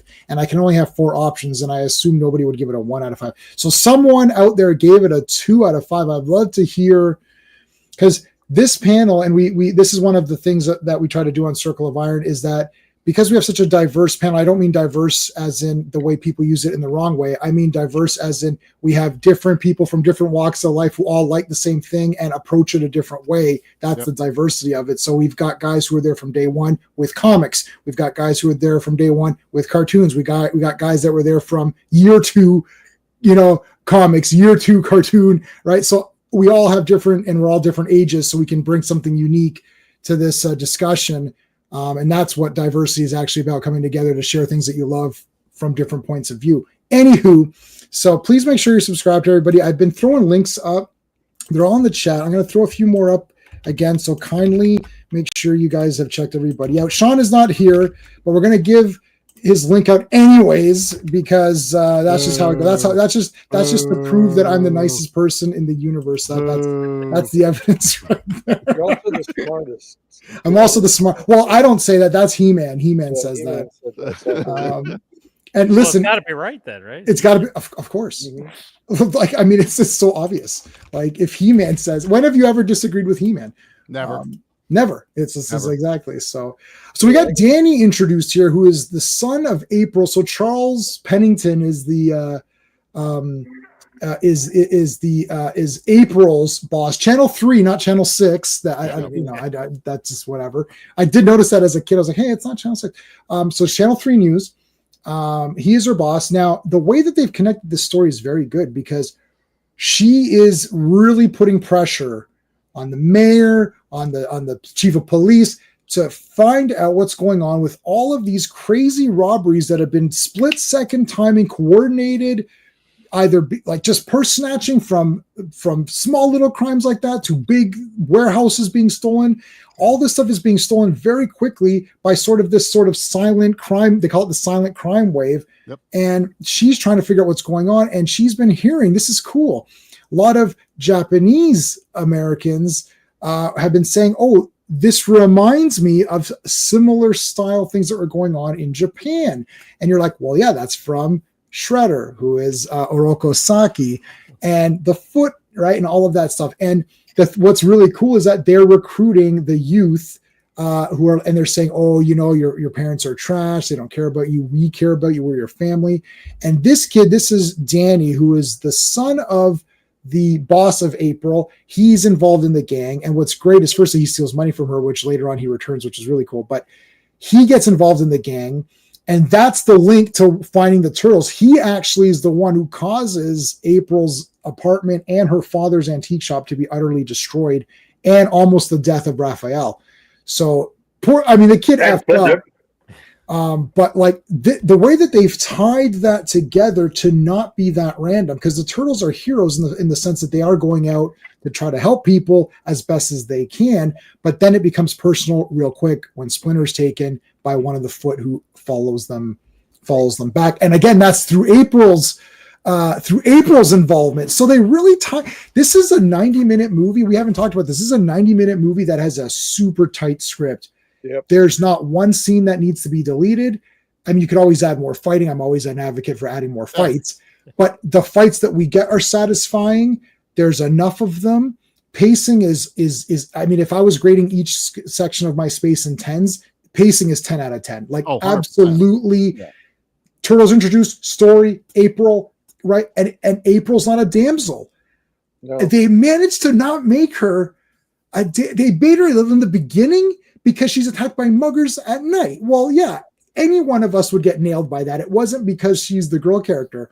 And then she gets helped or whatever. And it's through her investigation that leads to all this. It's really tight. It's a tight script and very tight pacing. So 2 things. You can tell that this kid's a disaffected little punk. Yeah. He's got 2 different Sid Vicious t-shirts. Yeah, I saw that. It said, yeah. And that was probably the director because he's from overseas, the UK. And 2, that was one of my problems with the Michael Bay Ninja Turtle movies, was it had that screenplay writers, everything's connected-itis to it. Yes. But in a way that seemed very artificial and eye-rolling. This is just kind of like, here's some 100%. threads from the comic book and the TV show, and we've got this literal like just thread kind of running through it, tying it together. It's not like everything's tight as a drum in a way that's just like unrealistic. Yeah. Even that was my comment. Yeah. Oh yeah. Ninja Turtles. Yeah, no, exactly, Ross. Like the other ones felt like, the Michael Bay ones, it just felt like very arbitrary. Like, oh yeah, we need to do this. This is like really neat because the turtles are connected in a personal way. April's connected in a business, in a business way, or her job. And then like you've got the cops involved. Everyone's involved for a reason. I love that Casey. My favorite part is where they're getting beat up and they're like, man, we could really use Raph. And then Casey is like, dun, dun, dun. And then when Casey Jones shows up and he's like, you mind telling me what you're doing to my little green pal over there? That is great. It gives me goosebumps. I'm getting goosebumps right now when I say it. And then when he goes, oh, sack, dun, dun, dun, dun, dun, dun, then the music starts up. You're like, oh, fuck. Because it was kind of fun. And then the music starts up, and then Casey Jones is destroying them. And it's like, I'll cover you. It's just like so badass. Anyways, but this is Ozymandias. I was like, hey, he's got all the screens or whatever. But they lay the foundation for Casey's appearance. Right. Because he sees from his rooftop Raphael getting beaten up by the ninjas. Yeah, right? yeah. They lay the foundation. They've already met. He recognizes Raphael. Then he shows up, so they lay the foundation. It's like that. Who was it? It's the South Park guys. They say that you need because rather than and in your script writing. That something happens, and because that happened, something else happens instead of something happens and then something else happens. Right? It's because a lot of movies we cover is an and then movie. Yeah. Yeah. This and then this happens, but yeah, you're right. This is a because. Okay, these guys are badass. I don't know. I thought, and what is so great is that Shredder makes you feel important. He's like, you have now earned the honor and the discipline, the loyalty. You can now wear the Dragon Dochi, and he puts the thing on. It's like, you're one of us. And you felt like, the thing is that you could see a lot of these movies. I hate when they work for the bad guy. You're like, this bad, like Joker, who would like Joker goes to hire people. Why would you work with them? Like, like there's no way. Like I just watched the Dark Knight Rises today again. And like Bane, now in the comics, Bane's guys are hyper loyal because they're from the prison or whatever in the comics. But you're like, yeah, because he protects his guys, right? Like you're one of his guys. And then, but like Joker kills all of his guys. But in this, the Shredder makes you feel important, and he gives you this uniform. And see, some of the guys don't wear the uniforms because they're not there yet. It's like you haven't earned it. You haven't earned the discipline. You haven't put the work in. That's genius. It's like you're recruiting them. It's not. It's like indoctrinating them, but it's not even brainwashing. Really, like they are learning. What's crazy is that they are learning martial arts. He trains them. Some of them are pretty good. Yeah. He trains them, he feeds them, he houses them, he gives them the uniforms. They look cool, like you get to be part of this like group. Yeah. I mean, the best word is indoctrination. You find what their weaknesses are, and you build upon that, which is a sense of meaning, a sense of I belong somewhere, which is big thing that was going on back in the day. People didn't feel like they belonged. I want to go to the club that they'll show later. Oh, big time. This is what we do. Okay. Yeah. Okay. Trivia. The warehouse where they filmed the Shredder's lair, right? Right. Yeah. Gets used again in 1994 in another sort of gritty underground indie comic movie. The I Crow, don't know. also filmed North Carolina. Oh yeah. Oh wow. Yeah. Well, so I missed it. What was it? The So, warehouse. the warehouse, you know, where the Shredder lives, where Yeah, the Shredder got used in which there, movie? they use that in The Crow, because The Crow's filmed North Carolina as well. Oh shit! See, That's that was awesome. another. Filmed in North Carolina. It was like this is going to happen. Comics don't have to be like Marvel or DC movies. Yeah, like, and this is our buddy Steve's couch that they use, and Steve got a new couch finally. So that's just an in joke. I'm sorry. It's like every time it's like Steve. I don't even sit on it. I go to his house all the time, and I don't even sit on the couch. So he has, you can sit on this nice chair, and then he's like, I got a new couch. I'm like, nice. I can come over more often now. Anyway, so they tell the story here. She gets scared. Wouldn't you? Giant anamorphic. And it knows my name. I don't know if I would. I think I'd be like, wow, this is awesome. But why did I dream of Harrison Ford? I would have been all in. I would have been like, okay, let's do this. Can I be a ninja as well? It's like, Yeah, no. Can you train me like you train them? I need to be a ninja. It is very simple, Miss O'Neill. But do you know about the Foot? Like, you know, they have all these kids, right? They're inner city kids and stuff like that. But then like the one Foot guy, or the one he puts the mask on, he's Asian looking, and the other guy that goes up to April, he's like, "We've been looking for you, Miss O'Neill." Like, they're Asian. I'm like, where are the American kids that they're making the Foot? Like they're always Asian. They're not like, allowed to talk. Wait a minute. There's the ginger kid.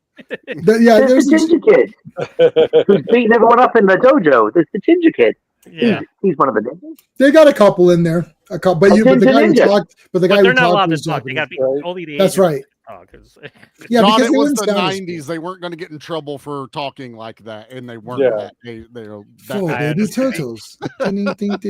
One of them spoke pizza. It's like radical. This flashback is awesome. I don't care what anybody says. All these little puppetry and little animatronics. Yeah. I'm like, as a kid, I'm sold. Yeah, you get a little show in the middle of the movie. What the hell? Those are some adorable little turtles. Any other movie that would have been animated, they would have somehow done like some weird animation and told a backstory. This one, it still felt like those little turtles grew up into these turtles.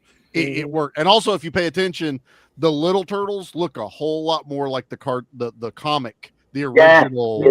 Yeah. Because they have the stretched out neck and the arms are thinner. They look like the original turtles. I want to point out that I like this. We're relaxed in a family. See, they're showing this. There's a contrast here with the two families in quotes.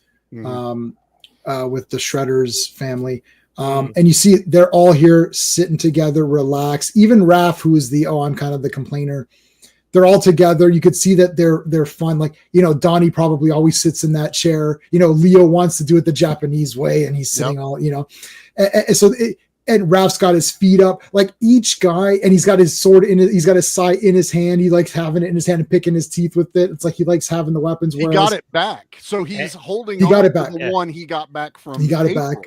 And that's Splinter's favorite chair. When he grabbed it back, that was badass, because now you're like, oh shit, these guys are drags it across the concrete, and every kid's just like, and he does a double kick, which is cool. But like, see how they're relaxed. Whereas then when you cut back to the other, and they're going to cut back to them shortly, it's just like they're just doing garbage. Like, they're not hanging out; they're just playing games and doing silly crap. Right, like it's not an actual togetherness style. Hey, Chris, the comic vet is here. How's it going? Turtle Mania time. Yeah. Oh, it was excellent. It's still great. Excellent. We love it. Excellent, guys. Give a subscription to the comic vet.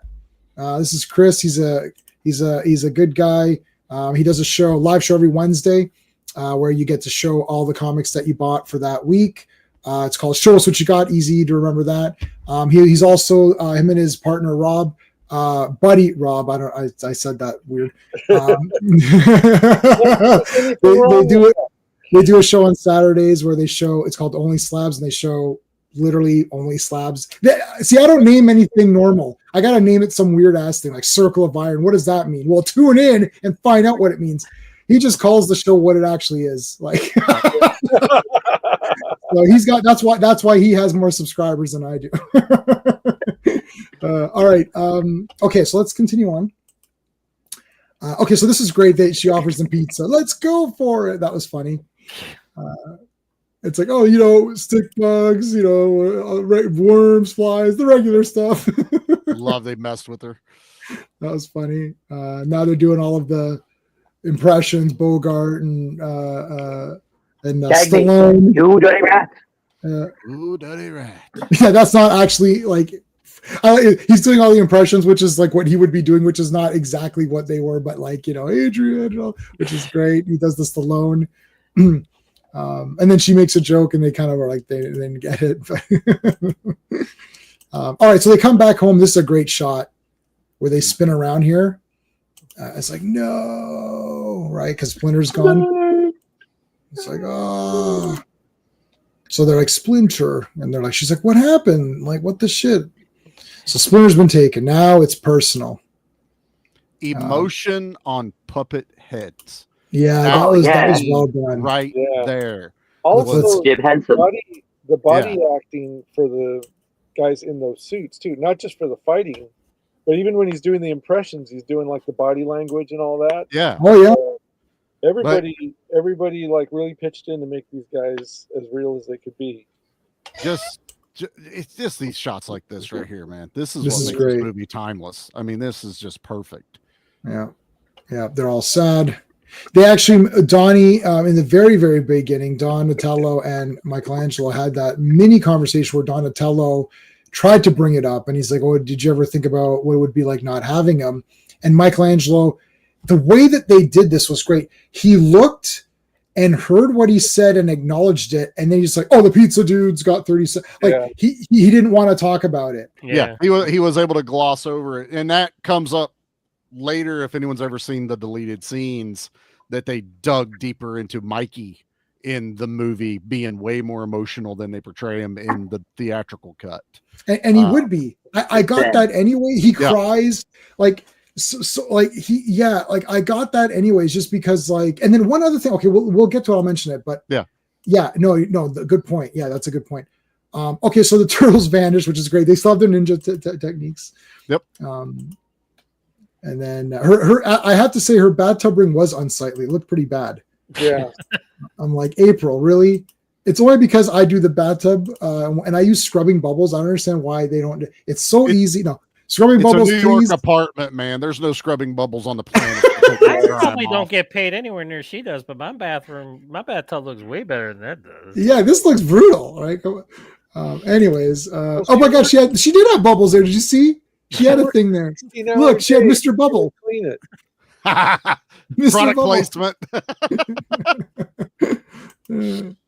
Okay, so then he finds out that basically the cops get Danny, and they try to make a deal with Charles, saying, "Tell your reporter to lay off, and I'll go easy on your kid, just a slap on the wrist or whatever." Yeah, I'll erase his record stuff, all that right. Cop bullshit. So he takes off, and this is what you do. This is what we do. Do it, baby. Oh, there's Sammy. Sam Rockwell. Regular or menthol? Yeah. Got any cigarettes? I think Scott Wolf is in. Scott Wolf is also in this as well. Yeah. There, I think no, that's not Scott. He's not. He's around here. Scott is like blink and you miss it. We haven't even talked yet about Tatsu. Tatsu is badass in this movie, man. Mm-hmm. Little Primatine will help clear that up. Yeah. Now he's in tons of stuff. This actor, he's in like 4 million things. Yeah. He's dubbed over in English by I don't know who's. Yeah, I don't know who he's dubbed over by, but he was great. He comes back in part 2, which is cool. Tetsu or whatever. Master Tetsu. The one film he's not in, which I really would have expected him to be in, is Big Trouble in Little China, because in that opening battle in the alley, they have like almost every Asian actor known for martial arts. So you got like James Liu and Al Leong and all those guys in there, right? I really recognize everybody. Yeah, and you don't have Toshiro Bata. Let me see. Maybe it was a sick day for him. They didn't have Toru Tanaka either, so it's all a miss. Was he still alive then? Was 87? Oh, maybe he was. Yeah, he was. I think actually Tanaka was meant to play this role originally. I think he was the original cast-in choice for Tatsu. I could have saw that, being a big hinchy type thing, but I like Tatsu. Very He plays nice. a good, silent, henchman when you can't have Bebop or maybe he Rocksteady. was doing Running Man. Maybe he was doing Running Man at this point. What was Running Man? Was that? No, The that Running was Man. early 80s. That was. Was he in Running Man? I don't think he was in Running Man. Was He he? was Toru Not- Tanaka. He was Sub-Zero in. talking about Sub-Zero. Oh, sorry. Okay, Yeah. sorry. I thought you were talking about. Professor No. Toru. Sub-Zero. Now Yeah. just Zero. Yeah, That was yeah. like 87, something like that. For All right. Okay. All right. Dun, dun, dun, dun, This Dun, big reveal for sure dun. right here. Yeah, he just Yeah. walks in. The lighting's perfect. The speech he gives is still amazing. Money cannot buy the honor which you have earned tonight. Right. Yeah. Only discipline. No, you. What does he say? There's a line before that, and then he says, "Only discipline, loyalty, earn the right to wear the dragon doshi." It's like, I want you all to become full members of the. Yeah, you are here because the outside world rejects you. This is your Morpheus family. know I am everything he your father. knows. You are my children, or something like that. Yeah. I am your father. He's It's like, got- you are my eyes and ears. Together we will find these turtles, or we'll punish these turtles, or whatever. Freaks of nature. Reveals Splinter to show everyone that it's real. Yeah. It's really cool. Oh, look how awesome he is. That's It's super. the shine they get on this, man. Just the Right. way they shot it is just menacing. Yeah. And that was just like some cheapo warehouse scene, and they just lit it and shot it. In a way It's so that- good. yeah, It's so good. It doesn't look like a direct-to-home video warehouse scene. Like it. Yeah, that we've They seen love in all the direct-to-video ones. They knew what they were doing as far as visually too, not just script or anything else. They shot this well. Well, Right. Textures. that I like when they're director's- watching the tortoise and the hare. He's like, just ninja kick the damn Yeah. rabbit. Ninja kick the damn rabbit. Use that all the time.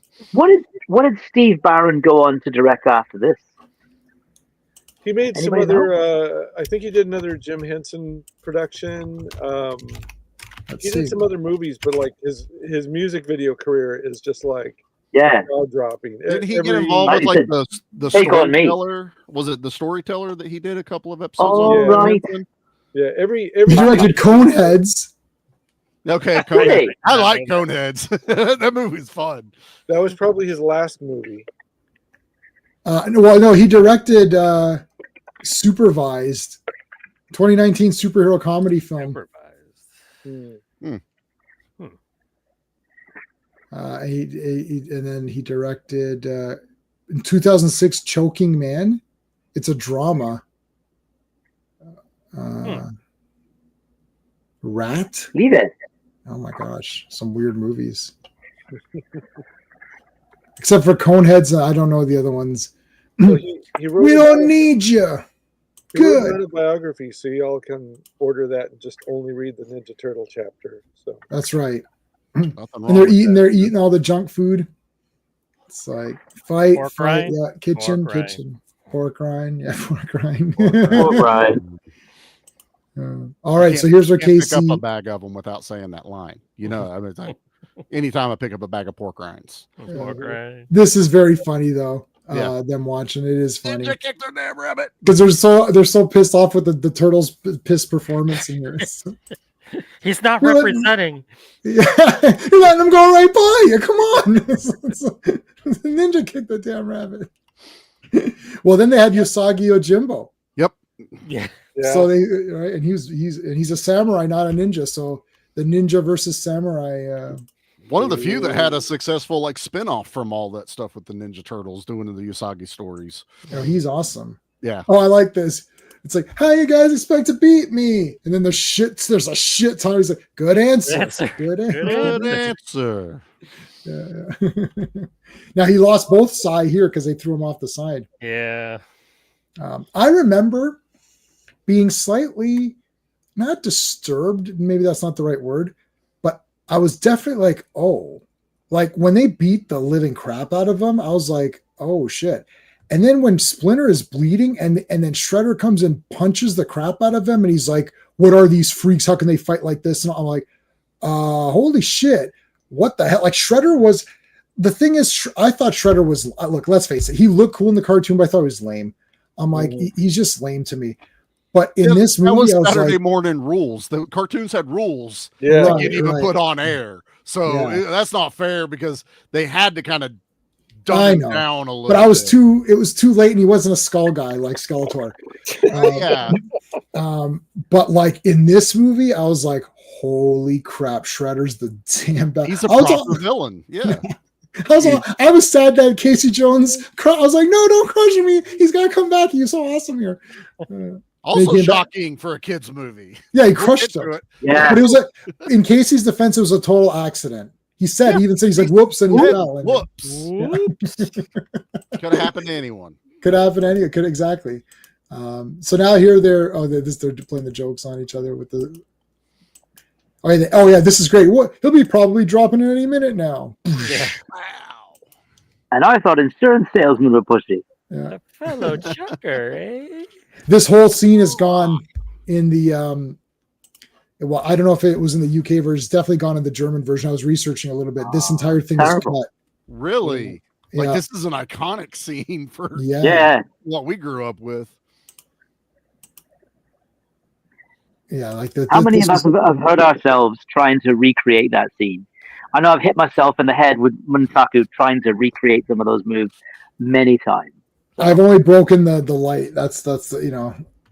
I think I may have hit my leg sometime. Like I tried to do like, you know, go under, like go through, like, you know, do this, but this. Well, they go back and forth a couple rounds before he does the fake thing, which he spins it on the chain, which is like the laws of physics won't allow that. But isn't that when Donatello does his big leap though? That Mike ducks down and then he jumps over top. Yep. And here's the Wheel of Fortune. Wheel of Fortune, dude. That was in the trailer. I distinctly remember that. Yep. All right, here we go. Oh, here comes Casey Jones. This scene and the fight in second time around is definitely lifted from one of the early comics. I'm trying to remember which one though. It's not issue 2, might be issue 3 or 4, but it's quite early in the run where they get defeated. Because I remember, because that was one of the few comics Turtle comics I actually picked up and bought. But and then they've lifted some panels straight out of it. Awesome. This is awesome. Yeah. And then he gets, I love the electrocuted. Literally electrocute someone in this movie too. That guy's not alive now. He's still dead. But it's implied. It's okay. You don't know. Also, I'm pretty sure the building kind of collapses a little bit too. So I'm pretty sure more die. Yep. Let's do a quick update on the poll. We've got 17 votes. So 17 votes. We've got, so 71% are still at 5 out of 5. 4 out of 5, 6%. 3 out of 5 is now at 18%. So that went up. And so basically one person gave it a 4, one person gave it a 2, and then mostly everybody else gave it a 5. So we got a couple of 3s in there. See, the problem there is Michael Bay jumped in and did you've cut out all the people who gave it a 6 out of 5. Yeah, well, I was going to put 5 out of 5, 4.5 out of 5, 4 out of like I was gonna 4.9, 4.8. Yeah, like I won't accept anything. I was gonna do, what was the one movie we were gonna do? Oh, I can't remember what we were gonna do. One of the movies that I was gonna put 5 out of 5, 5 out of 5, 5 out of 5, or 5 out of 5. Or I was like 5 out of 5, 10 out of 10. Yeah, 4.9999 out of 5, 9.999. 5 stars. I love it. I love this. Casey Jones actually ended up being like even a fan favorite on the cartoon. Like you had all your Ninja Turtles and stuff, but Casey just kind of took everything and went nuts with that character design. Well, you couldn't be a Ninja Turtle because they were mutants, right? Yeah. But you could be Casey Jones, so you felt like, oh, I could be Casey Jones. I dressed up to him a couple times for Halloween. Yeah, well, yeah, because you go, it's a Jason mask or a Casey Jones mask. It just depends on how you want to accessorize. Butcher knife, horror, hockey stick, Teenage Mutant Ninja Turtles. That's all that matters. Well, in Canada, we definitely had our selection. There was, I had a mask that had the lines instead of the holes. Yeah. So you could do a more Casey Jones type approach versus having the holes or whatever. Right. But yeah, this is like Shredder's so great here. He's Darth Vader. You know. Yeah, look at this, putting the blades up to Splinter. That's cool. He's still rocking his 80s shoulder pads, though. Yeah, that's okay. It's a power move, man. It's only 90. It's literally 90. 89 was last year. You don't change the fashion that it still overflows into the next decade. Yeah. Also, now, if it was 1993 and he was still rocking the shoulder pads, I'd be like, well, it's a little different. It's all right. Pretty Woman's already out. You know, it's time to retire him, you know? Yeah. It's time to but get hired. There's another scene, it passes it so fast, is the fact that they lost the turtles, they got away. Shredder doesn't yell at Tatsu, but the way he stares at Tatsu and then walks away without saying anything, which causes them to rage and beat the shit out of the underlings. That's still awesome. Like you're like, I just pissed off the meanest man in the world, and I'm the second meanest man in the world. I'm going to go take it out on everybody. It's acting without words. Works so well. Bad guy. Yeah, this is where I would be leaving the Foot Clan. I'd be like, well, Tatsu just beat the shit out of everybody. I think I'm done. Yeah. I'm gonna take my Dragon Duchi off. That was his favorite guy too. I'm out. I'm not playing anymore. Yeah, like what the heck? I'm gonna go back and play video games. Can I demote myself? He had to pick the best one to beat up. If he just took some other douchebag, nobody would have like it. That's what you do. That the alpha picks, the best one. Well, he also picked the one that talked back to him, because he knocks the one foot soldier out. And then he jumps on, in the way, and that's like, you're showing compassion. So now I have even more reason to beat the shit out of you. Just don't say anything. Just hide in the corner. Yeah, just be like, I'm over here. Stay in the shadows, man. The ninja way. Stay in the shadows. So poor Splinter here is just beaten up and bloody, and he speaks to Danny. And he gives them the better origin. The other, well, this is his origin. So he gave the turtles origin, and now he's giving his own origin, because we never really got his Wolverine origin. Yeah. And the best part is when they got the little rat like practicing the martial arts moves like his master. As you see this little rat, like he's like, I remember watching this on VHS, and my sister was watching it. She was like, "What the fuck are you watching?" I'm like, "Job." I'm watching a rat learn how to do karate. Yeah, right? Leave me alone, Jesus. What do you want, lady? There's Casey Jones trying to fix the thing, and he's just like, there's Judith Hogg looking sultry yet simple. Yeah, this is just on the farm. This is also a fun play on the dynamic between Casey and April, because any other movie, they'd be immediate love interests. She'd be, like we were saying, she's not the damsel in distress. So she's giving Casey shit back immediately. This entire playful interaction they're having, frustrating each other. And now, as an adult, you appreciate it even more watching it. And it's not overplayed or stupid either. It doesn't go on forever. It's like one quick scene, and then they move it on. It's called exaggerated flirting. Yeah. They're also probably aware that most of their fans think that girls have cooties, so I did think that. Thank you. I did. Yeah. You don't want cooties. Circle, dot, dot. Now I've got my cootie shot. So now I'm okay. Have you heard? Oh, you didn't know? You did not know how to get your cootie shot? No. Are you guys serious right now? Canadian? That is, I've never heard that. Oh my God, no, seriously? That is Canadian then. Yeah, okay. I heard that. It's circle, dot, dot. Now I've got my cootie shot. Yeah. We used to have cootie resistant spray. Charlie, that was rampant in my school when I was growing up. I have no concept of what. I mean, I'm from Ohio. It's Ohio. Maybe it's a northern. So John knows. So that is so odd. Circle, dot, dot. Circle, dot, dot. Now I have my cootie shot. Yeah, you're good to go. I grew up. You're good to go. Cooties. Like you just lived with it, No. It's like herpes. You just got it. That's all. You know what it is. You know what it is? It's the free healthcare that in Canada. That's what it is. You guys got all the vaccines and all that bullshit. We just had to deal with the vaccine for cooties.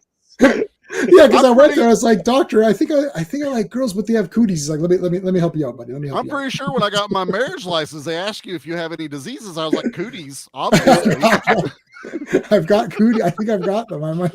I got them for her. That's where they come from. Now I don't you're know what. immune to the cooties. Yeah, I was immune, man. I got the I mean, immunity. like, still, you're an adult. What are you talking about? I love that April can draw. Isn't this such a neat thing to throw Not in only there? can she draw, she could draw well. Like she could be she could be I drawing was Ninja hoping Turtle she could comics. draw like Kevin Eastman. Yes. You know, No, that would have been neat. But it's cool that they transition it Yeah. to a scene. Now, here's the thing I was saying earlier. I would have liked to have seen Michelangelo's drawing. Like we didn't get to see Mikey drawn. They cut that. Yeah. Yeah. I kind of get it because they're trying to keep Michelangelo the fun-loving, playful character like the kids knew from the cartoon, because he gets depressed very badly. And I think they're on YouTube, and they may be on the 4K release we're getting, where you can see the scenes. It'll be coming up too that when Raph is on the roof yelling Splinter, that's not Raph. That was originally filmed as Michelangelo, and they dubbed it over in Raph's voice. It was Mikey basically losing his shit because he lost that anchor point. But that would have been better. They changed it all around. Yeah. Because that ties into the scene where he didn't want to talk about it. He didn't want to even contemplate that as a thing that can happen. And the next morning, him after having the vision, that's why he's crying the most. And then he tries to get back into the playfulness, and he does the turtle wax joke.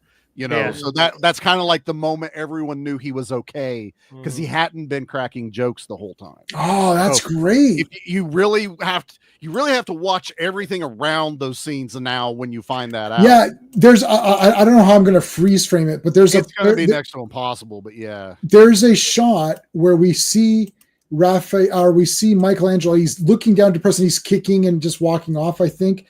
Yep. I don't know if I'll be able to get it exactly, but this probably is not. But he's walking off by himself. He'd lose it. Because they make it like Donnie's now the one being more jokester, because they do the whole thing with him and Casey, insulting themselves with the alphabet. So they went through the alphabet. Yeah, they went through it already because they'd started.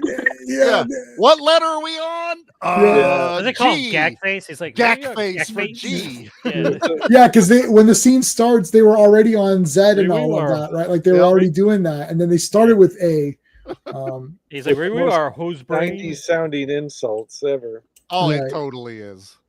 Yeah, Gag Face or whatever. Like, it would have been awesome if they'd seen Michelangelo's artwork and it looked like the Sistine Chapel. Oh, Michelangelo. Okay, so here's where.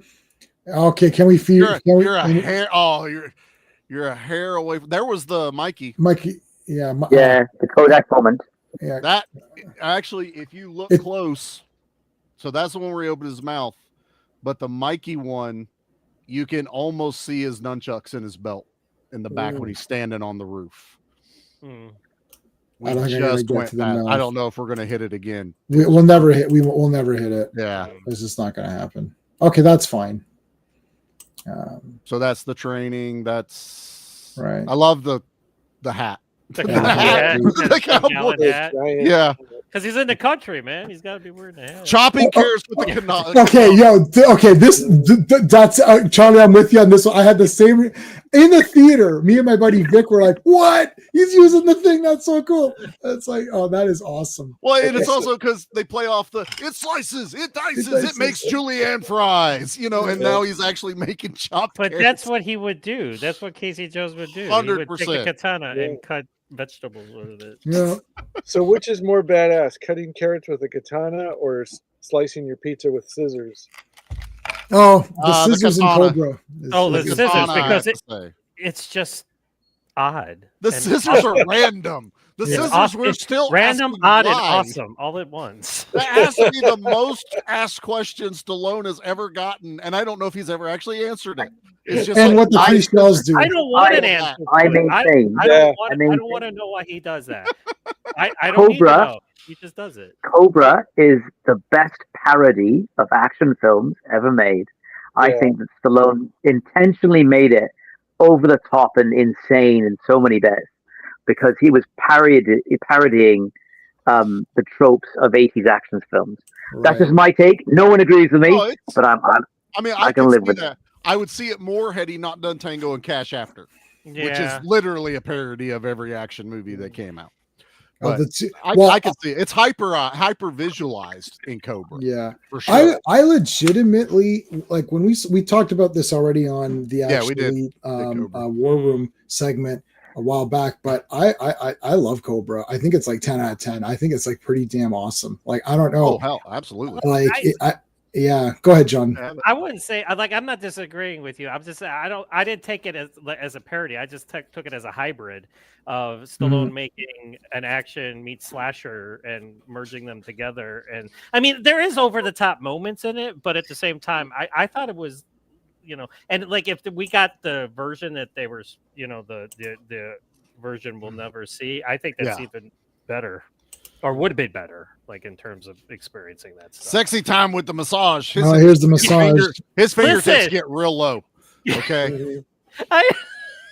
I don't know. It's just like you could just see mom sitting with their kids in the theater, being like, she's like, you could just see the mom. Wait, should I? Okay. Yeah. Okay. My mom's already mad at the movie. Any excuse to turn this thing off? Right? In case he almost He said, got it turned off "Damn!" Now on he's me. trying to fill up this chick. What's He going said, on? "Damn!" with this? twice. He did it twice. You got away with once, and then Oh, he and did he it screamed again. it. He screamed Yeah. it. Damn. Yeah, there's Oh, I love this part when he's meditating. He's like, that's what Leonardo would do. He's meditating. He's like, Yes. and he Goes gets back the to connection. That's cool. Yes. He's the leader. That's Yeah. why. There's a reason why he's the leader. I mean, Raphael might get pissed because he is, but that's why Leonardo's the leader. Right. Yeah, Leo, we all think he's. I don't think. I know. Yeah. This is cool. Getting the meditation here. If there's a dry eye anywhere where someone's watching this No. scene, I will punch Not that at all. person in the And I face just with love the my reaction eye. of them once the apparition goes away, and they're all just like they're how excited they are and happy and like and they're freaking in turtle outfits, but it's so Yeah. realistic. And Absolutely. the camera hovers longer on the Mikey reaction Yeah. at the end of this, and that's when Donnie puts his hand on his shoulder and Yes. everything. So yeah, but I love this scene. This scene. Yeah, it's great. And he goes like, "Yeah, now I love you all, my sons." And then, Yeah. and then the way that they do it, where it's like, it's time to go back, boom, and then it's like the music hits like, dun, dun, dun, dun, dun, and they're going back. That's all. The thing is, the editing on here is so good, not just with the fights, but the general editing, where it's just even the transition with the photos to transition to that. That's a cool thing. But even just like they end that with Casey Jones when he comes in to save them, it's like they're getting beat up, so we can really use Raph right about now, and it's being kind of silly, like it's got that goofy music, and it's kind of being a bit goofy, and they're spitting water and whatever, and then it gets serious because they're getting their asses kicked, and then it's like it just cuts, and then it's like dun, dun, and it actually plays like this music for his entrance. You're like, oh shit, here we go, because it's getting serious. It was all fun in games, like they're hit using symbols and it's all cute, but then it's like we're getting our asses kicked. They're like, losing, and it changes the tone of everything. Well, you notice like they take the seriousness out of the foot beating up Raphael too, because then they show him pulling him down the stairs. He's like, and his head's hitting the stairs. So it's like okay, so it's like this is serious, but like they're kind of toning it down. They had to find that balance. Exactly. It's still a PG movie directed at kids, So all of the German stuff, I read this. It all has goofy sound effects, like boing, boing, boing, boing, boing, like it's all weird to tone it to make it seem not as bad, like 60s Batman type sound effects. Right. To make it seem, it's all just fun and games. It's like they're just playing around. It's like they're getting their ass kicked. Like Raphael got beaten to death pretty much within an inch of his life. Well, there's Mikey. There it is. They close up on this, which is insane. Yeah, that's awesome. But look at the puppetry. Look at the expression on that face. Good. Yeah, which is it's just levers and pulleys under latex rubber, right? Yeah. Like Henson had a whole team of guys standing off to the side working the controls and those things. What it was like incredible. 5 to 7 guys per turtle or something like that. Like a team of especially for the close-ups, there was a lot more of that.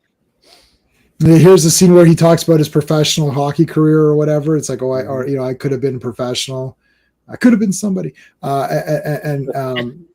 It didn't work. So again, they had a serious moment. Now these two are having a bit of a serious moment. Yep. But then it's time to go back. Yeah, it's time to go back, and then they go back. I love how he's like in the suit now. Was it who messaged me the? Oh no, that was Uvian who messaged saying you're a claustrophobic. He's like, what? I've never even looked at another guy. Yeah. That took a while for 10-year-old Charlie to understand that joke. Okay. It's a real blinking you miss it moment, that joke. Yeah. And then he's like, he goes, no, he goes, you're afraid of enclosed spaces. I don't think, what's funny is that he uses that excuse to immediately leave. He's like, well, I don't have to take this stuff about being afraid. First of all, it was 1 second, one line, 1 second, and then you take off. Like, it's like it's like the fakest rage reaction ever. Like, well, I'm just going to go sleep in the truck. I don't care. Yeah, like, I'm okay. going to go sleep in my truck in the middle of New York with the window rolled down. That's while it's raining. While it's raining. That's more ballsy than sleeping in the sewer one night. Well, maybe he was upset because he was getting overacted by a bunch of animatronic turtles. Maybe he's getting showed up. Yeah. Wonder why he didn't come back for part 2, but he came back for 3. Like, yes, but he doesn't do anything really in 3. He's just an awesome babysitter and teaches them about hockey. That is really funny. All that fucking matters. Yeah. And that's what I still say Eva Kriva whenever they're like turn the TV on and hockey's playing and they're all huddled around the television like it's magic. Yeah. I fucking love it. Okay. That's all we're gonna say about it. There he is, trapped in the truck. I wanted to say this too. He folded the picture. I was like, no, you're folding it. Don't do that. It's like, just because I'm a collector. I'm like, no, you don't. Yeah, you're supposed to roll it. Yes, that's what I'm saying. It's like, oh, there's Jay and his collector. It's like, no, you got to roll it. Don't do that. Don't do it. It puts lines in it. Stop it. But look at the writing, though. Because Casey Jones does this, he's able to see where the kid goes. Yes. Right. So if he hadn't have gone up here, they would have lost them, right? Yeah. Because he was afraid of small spaces, he sleeps in the van. Because he sleeps in the van, he sees Danny sneak out. Yeah, that's right. Oh, that's yeah, you're right. That's again, yes, that's great. Yeah, because of that. Yeah. So he gets up. He's like, oh, I'm your family. I'm your father. He's like, all right, fine, I'll go back. Casey follows. He's like, wow, look at all these cool video games. Casey blends in perfectly too. Like, yeah, he does. His normal look looks like a dude that belongs there, except he's 40. That's all. It's the only different. He's in 30s. We'll get 30s. Maybe mid-30s. Mid to late 30s. Oh, there's Orokosaki. Looking like a rock star. There's the rat or whatever, scratching and clawing. There's the cage. Yeah. Yep. Casey versus Shredder. I think Casey would have gotten killed. Casey would have gotten his ass handed to him big time. I like how it was grainy too, like because it's the flashback. It's it's old, yeah. It's yeah, because it's shown like this is in the past. Mm-hmm. Mm-hmm. Yeah, that is cool. They did the grainy effect that scene. So there goes. You wear his symbol on your brow. Yep. What are you doing here, boy? It's like it's the tall man. Casey takes the outfit. Yep. Oh, I didn't do anything, Shredder. I was just hanging out down here. Listen, kid, you're a lying sack of shit. I got your number. Yeah, right. Do you think I believe what you're saying? Eating the big apple. Yep. All right, now they're going to take him down, and then here comes Tatsu. I love this part too because like when Casey comes into the room and he sees Splinter for the first time, at first he's like, all right, where's the keys? Because he's like, he already saw the turtles. He's like, why not a big rat? Okay, give me the keys. Of course it is, and then just all right, let's get to work. Yeah, he learned. He's figured it out. He's like, okay, that's one of them. Here comes Tatsu. Good storytelling because they've given Casey something to do, right? They've given him an important function in the story, while the turtles have to deal with basically the vanguard of the Foot Clan and Shredder, right? So that's really effective use of storytelling and characters. Yeah, they had to get the rescue in without deviating from what you're saying, where the turtles had to go face every Foot. That's why Tatsu has the kids. There's no Foot Clan left in the building because they're all after the turtles right now. Yeah. Yeah. So Casey can sneak in and he's got to fight Tatsu, but so it's like, he goes a little privatine might help clear. Yeah, That's it right there. Yeah, that's it. Keys, they could just like produce them like, yeah, I got the keys. Yeah, the keys are just there. I mean, at this point in time, I don't think Shredder even cares. He's like, I'm just gonna, because Shredder's now in this mode of like, I'm just gonna go in there, take care of them myself, and nobody has ever given Oroko Saki even one hint of trouble. He's basically obliterated any opponent. Hamato Yoshi was the only one that maybe had a chance. He's dead. Basically, he's Retsudo or whatever. I don't know whatever comics you're reading, whatever Japanese guy you want. He's that guy. No one can beat him. So it's like, okay, whatever. I don't even care. He's like, kill the rat. Who cares? The keys were produced a little bit quickly. It's like, oh, they're right there. Okay, well, whatever. It's a comic Can trope, cartoon trope. Can I point out one thing? Yeah. Okay, someone leveled this criticism at this film a while back, some stream I was listening to, and there's a bit of validity to it. But because the film has so much else going on, I just don't care. And the criticism is this, is what was the Shredder's overall plan? To continue stealing TV sets and appliances like for forever and ever? Like he doesn't have, there's no sense of a greater plan. I'm going to take over the city. I'm going to run for, mayor. Who knows? There's no sense of a greater plan. But I don't think the story needs one, to be honest. No, but I do. Go ahead, Charlie. Charlie, go ahead. No, I was just going to say that this version of Shredder is going off of like Gangland Underground. It's not about being seen. His whole thing is to be invisible yet have all the power. So if you're making money doing it that way, I mean, they're not going to do like come out and say we're selling crack to kids in this movie, but we're going to steal TVs, we're going to steal VCRs, we're making money. Shredder's not really getting his hands dirty. He's influenced the police already. He's got his own little empire going on right there. Well, so also he doesn't. Yeah, go ahead. I was just gonna say he doesn't need to take over the city. He already has, in a sense. Yeah. Well, I was just gonna, he's building an army, though. That's yeah. So, but for what? So we never know what if he. I'm sure he had a bigger plan, and his bigger plan is probably getting like these kids, and then, it's a means to an end. Stealing shit and getting the money, like Charlie said, but he's building an army, and he's probably going to eventually try to take over something, whether it be New York City or something. But you got the streets, sucker. Yeah. This could be like year 2 or 3 of his start too. So it takes a while to build that shit up, man. You can't post in the paper 1-800-INCH, man. I think it's a fair criticism to point out, but I don't think it diminishes the story in any way. I don't think it does either. No, you know the good guys, you know the bad guy, you know what has to happen, right? Yeah, he's corrupting the youth, but I'm telling you, we got the streets, sucker, right? We're going by warriors. It's like he is building an army, and the thing is that he's doing it organically. Scenario with like a sky beam and all that other crap. Sorry, Ross. Yeah, sorry, you don't need that. It doesn't have to be an end of the scenario, end of the world thing with a sky beam and all that. Just there's street level action, just crime. He's probably putting more of like what they do with the cartoons, where Shredder is trying to get world domination or anything like that pushes those stories along in cartoons, just like Cobra Commander or Skeletor wanting to take over, Castle Grayskull or Eternia.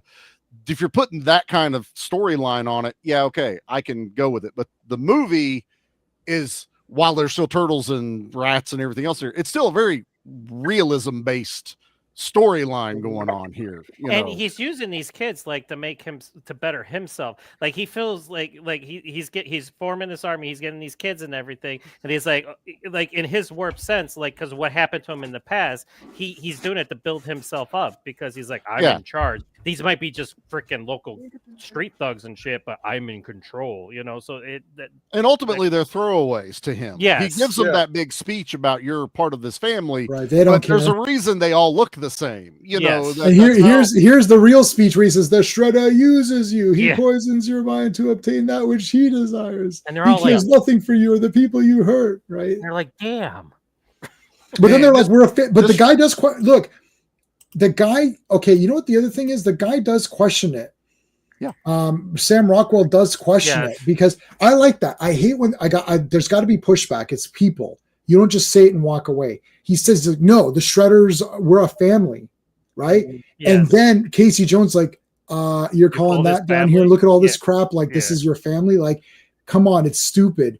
And you're like, yeah, okay. And Danny, because Danny betrayed or showed ultimate loyalty by betraying his friends and his family to Shredder, they probably thought, oh, this guy's super in, because he was wearing the headband without actually doing the martial arts portion. So he obtained the loyalty he obtained it through loyalty, not through the discipline or the fights or whatever.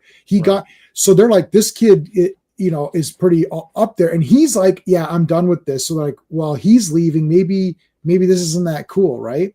And also Tatsu just got defeated. He's supposed to be the best. And also he treated those guys like shit earlier. So some of these guys are like, maybe this isn't that awesome, right? Well, like maybe we were joking, like, I'm out of here as soon as Tatsu kicked that guy's ass. Well, we're joking about that's what we would say. That's taking them a chance to break that brainwashing that's going on with them. And Tatsu's such this badass throughout the movie, and then Casey hits him once with a golf club, and it's like, oh, okay, that's cool. Great. And then when they see that, they're like, "Oh, wait a second, he's not the best. We're not the baddest of the he's bad. Not We're bad. not. Yeah, exactly. Oh, this is great. Where he does I love this scene. Like, this is the best. Like, the fight scene here is awesome. And you notice, like, he's got the swords, and he's slicing guys with his swords. They're not showing like what it's doing to them, but it's like that's what I love about it too, because you got that grittiness in it. He is hitting them with the swords, and he's hitting them the right way with the swords. But then all the music cuts. Yes. Oh no, he makes his entrance. His feet come down. Oh, and it's like, drop. Here comes badass now. Yeah. And not only that, he's got what does he say? He's like, I bet he doesn't need a can opener. Yeah. Maybe all that hardware is for making coleslaw. Yeah. But he's like, he goes, you fight well. Yeah. In the old style, but now you face the Shredder. It's like the Shredder. It's like maybe all that hardware is for making coleslaw. Yeah, but then I love when they're like, at what point did we lose control here? Yeah. And he's like, oh, maybe someone ought to tell them that we're the good guys. Love that. Well, and it shows the cockiness of them thinking one-on-one, we can take this guy. We're the best. We've been trained. And he does very little movements in dispatching them as well. So it shows the power and how skilled the Shredder is compared to him. Yeah, and Leonardo like leaps at him with his swords. He just gets out of the way and whacks him in the back of his shell. And like here's the big question was Leo versus Raph. It was answered in 2007's animated, but in this one, Leo was the only one to take a hit point off of Shredder. He did nail him with one hit. Yep. He did. Yep. He nails him with one hit. I thought that I was like, oh shit, he got him. And I was like, oh fuck, he got him. And then it's like, no. Oh shit. I was like, oh, this was like a legit like fight. It's like the Turtles. Yeah, they're great, but they're not Splinter. There's still a lot to learn. They're teens.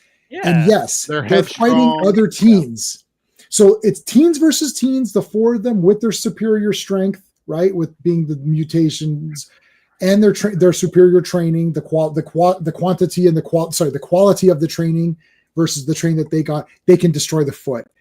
But now it's the Shredder. It's like, and I like that. It's just like the size is like, it's like, what the shit, that's it for Raph. And it's like Michelangelo, done. It's like everybody, it's like Leo, split. You're like, what the hell? That's it for these guys. They're done. And all of that for basically, it's the same trope. All of that for one drop of blood. Yeah. You know what I mean? That's really what it ultimately comes down to. So even as a kid, you're watching, like, four of these guys couldn't take on the Shredder. Right. This is why I can't beat that fucking video game. Because I got the Shredder. There's the other Chinese golden harvest movies where it takes like 2 or 3 guys to take down the final villain. Sometimes. Oh, dude, 5 Element Ninja or Super Ninjas Iron or whatever you want, or any of those. Yeah. Oh my God, it's like in that 5 Element Ninja, we should cover that. All of them are attacking. I've never seen they're at once, and the guy's destroying the crap out of them. You're like, and that's what the big brothers are like. I've seen Americans complain about, or Westerns complain about that. It's like, dude, it's not fair. It's like 3 against 1. It's like, look at the one guy that they're fighting. He's totally badass. Yeah. Oh, this Shredder is just like the best, man. Like he destroys them. And then I love And this is great too, like doing the who's going to go next. Okay, at what point did we lose control here? But then notice when Splinter shows up and then how he dispatches Shredder. Oh, and he used Michael. And okay, again, look at how brilliant this is. They throw their weapons, but one of the nunchucks gets caught in the railings. Yeah, and then he keeps that behind. And Shredder made the same mistakes. Shredder underestimated him, right? Yeah. Like, oh, it's just a stupid rat. How good could he really be? And then he spin. Oh, that was awesome. But also, you've paused on a great scene here too. Shredder's back's turned to him. Yeah, he doesn't even care. This entire segment, he's walking around relaxed. Like he's like, okay, I guess He's that was a problem. monologuing. Yeah, he's monologuing. and he's giving him time to regroup. He's like, He doesn't care. He's like, come at me again. Take your time. Catch your breath. Relax. Yeah. Okay, come on again. Let's go. Yeah. It's like, yeah. Shredder makes this. He elevates this. Yeah. He baits them. Yeah. Oh, absolutely. He baits rat. Yeah. It has a name. It had a name. You lie. Yeah. And he's like, there it is. Do I? You lie. And then it's like, he goes, do I? Oh, and actually Shredder didn't lie because he really did think, because the standing order was told them to get rid of him. Yeah. So, so he thinks he's telling the truth. Yeah, this is all great. This entire sequence where they're jumping in and trying to attack him and he's just destroying them. Like, and here's where Leo does get one shot on him in here. But then I like these leftover guys. That was funny. Yeah, leftovers. But because, check this out. RR, I'm using your because thing. I'm now going to use that all the time and pretend I made it up. Because, remember that I borrowed it, so.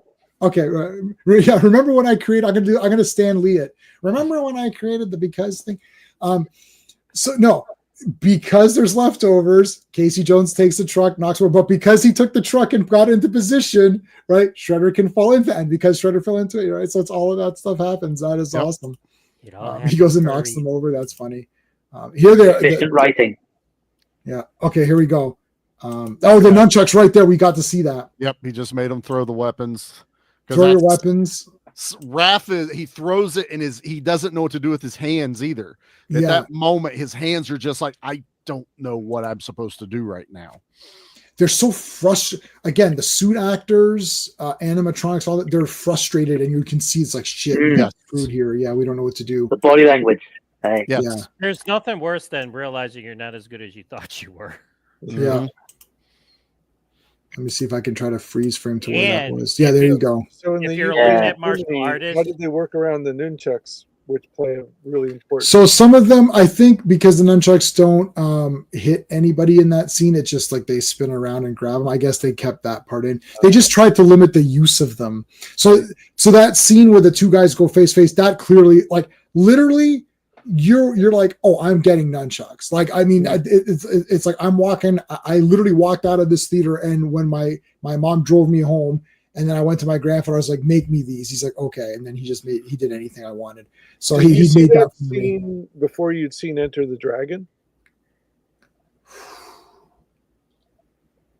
Oh, I did. I didn't watch Enter the Dragon until a lot later. Okay, so this was your first cool nunchuck scene, right? I'm not sure, Ross. You're it's a great question. Because I saw Enter the Dragon as a kid. Bruce Lee. I'm not day one. Obviously, I can't be day one, but I was day one from when I saw him as a little kid. Right. I didn't watch as much martial arts movies growing up, so this was kind of like you could almost say intro to martial art movies and being like, I like this, and start watching. Oh wow. Yeah, that's right. This would be a movie for a lot of kids, right? Yeah, sure. I think of Game of Death as more the cool nunchaku scene, between Bruce Lee and Dan Inosanto. Yeah, but see, we wouldn't have seen. Like I was 10 at this point, so I'm not able to watch those movies. So this would have if I had caught it on a Saturday matinee type thing that was playing on cable, but to a legit martial art movie, Ninja Turtles probably one of the first ones I ever saw growing up. But it's a legit martial arts movie. It really is. Like this is the more, even as I've gotten older, like you pointed out, this is legit martial artists going on out here. Yeah, and it's the same kind of story that they would have told in Hong Kong through Golden Harvest movies. Yep. So. And this also, I like this because it kind of punctuates Splinter's lesson to even the Turtles is Splinter doesn't attack Shredder. Mm-hmm. He does a defensive move to get out of the way and uses Shredder's weight and everything against him. So it's not Shredder would have annihilated Splinter if he actually tried to attack him. Like I believe that, but Splinter's smarter than that. And it's almost like this is another lesson for the Turtles to witness is how he took out it. Yeah, and I love that Shredder doesn't try to listen to his crap.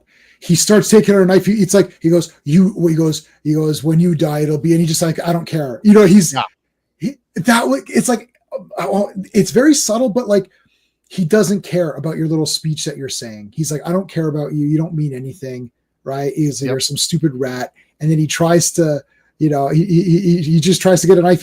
Like literally while Splinter's telling him the big moral here, he's like, I don't care. He's trying to get the knife out. It's the scorpion and the turtle.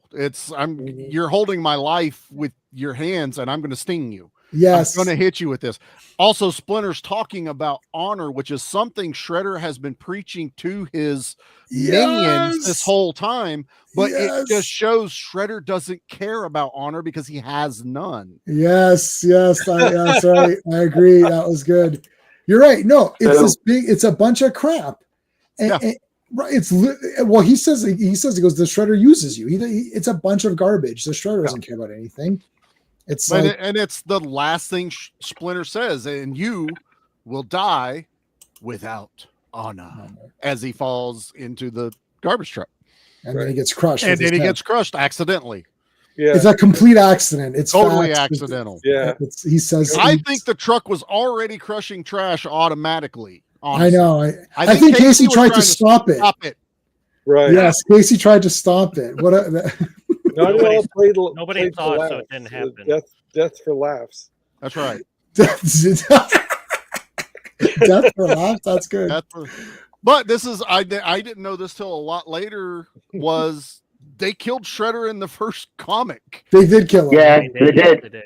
Yeah, so this is kind of like they're playing on that, going, we're going to kill the greatest villain ever in the first movie. We'll bring him back as Kevin Nash later, but we're going to kill him in this movie. There's a great sign at one of the wrestling events. This kid was holding up a sign saying Nash fears turtles. Oh. I was like, that's hilarious. But at that time, nobody knew that Kevin Nash was Super Shredder. No. So it was like a super in.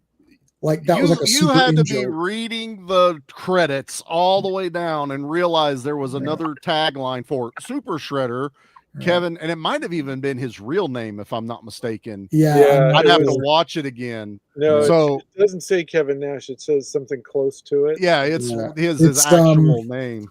Forgot his real name. Yeah, I used to like NWO was like my favorite. Why am I blanking on his name? Anyways, yeah. Well, he was also in DOA, and he was in a bunch of others, and he's the Russian and Russian and Punisher. Yep. And he actually got stabbed for real, and then continued on filming. Like really? Yep. That would have terrified me. Did you know that RR or?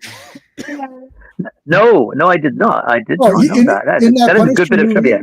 Yeah, in that Punisher movie, he got stabbed. He actually did get stabbed, and he just. Which one are we talking? Is that Punisher Warzone or Punisher Dolph Lundgren?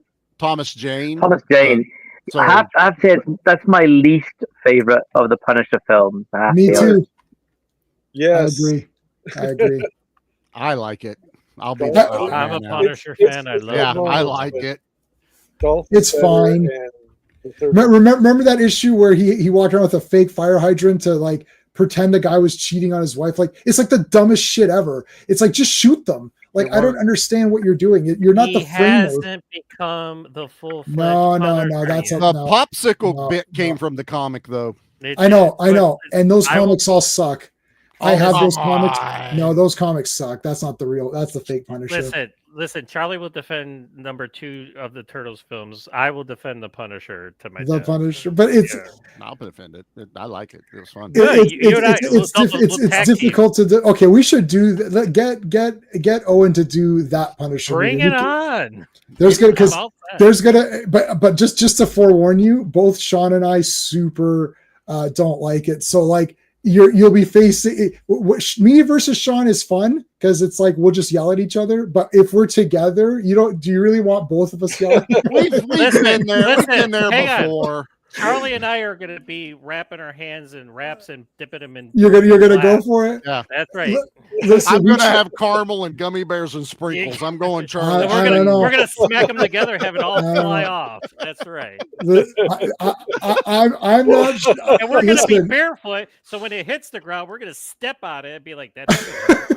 I'm not confident. I think the two of you as a tag team are very good. I don't think Sean and I can be defeated, to be honest. But in any case, we should try it. Sean and I are the heavyweight champions. We're the mega powers. Let's talk to Owen about. I don't know. Can Owen handle the four? I don't know if he's going to be if he can handle it. I know. Last week he was just sitting back watching us yell at each other. But that was true. That was the mega powers explode. That was like Sean and I went both different ways or whatever, and then and Sean was just being a dick and I told him afterwards, like, you're just being a dick just to be Sean just goes, it's ridiculous. That's all he said. That was but I did like teaming up with John. I thought because John and I we hardly ever team up, so it was a good team up. I thought we did our best. It was fun. We did our best. It was like a WrestleMania moment. Yeah. I really did my best. Unfortunately, the movie's really not that great, so I couldn't win, but we tried our best. I don't think I lost. In my mind, I didn't lose. No, we lost, John. But we lost. But it was okay. The two other guys were just it did not warrant all of this. Two other guys. I'm sitting right fucking here, man. That's right. You're sitting there. Sean's not here. That's right.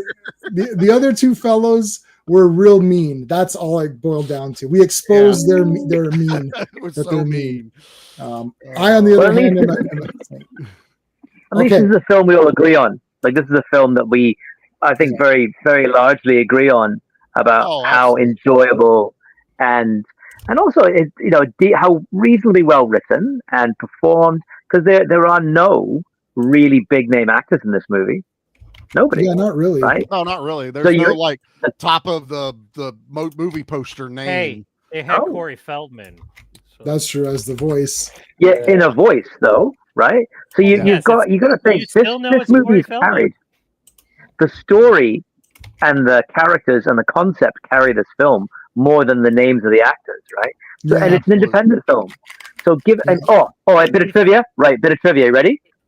So this film was massively successful, right? $13.5 million budget, $200 million in the can.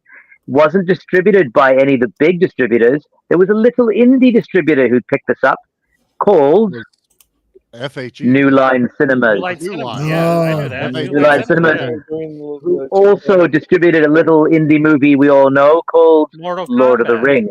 Mortal Kombat goes without saying.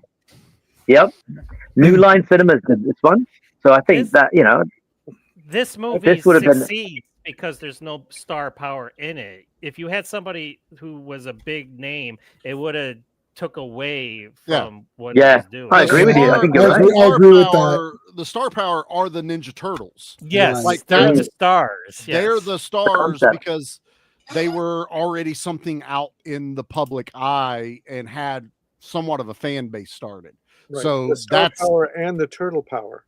And TRTL power. I'll say this though, right? For a Batman movie, the casting of Batman is quite crucial, right? People will get fired up about it. It's controversial. It's popular casting. I don't know, but the casting here didn't matter. Yeah, I disagree. I think with like the top of the line DC stuff, if an unknown plays that character right, like Christopher Reeve did, that's a star-making role. Oh yeah. I would. But in marketing the film, right?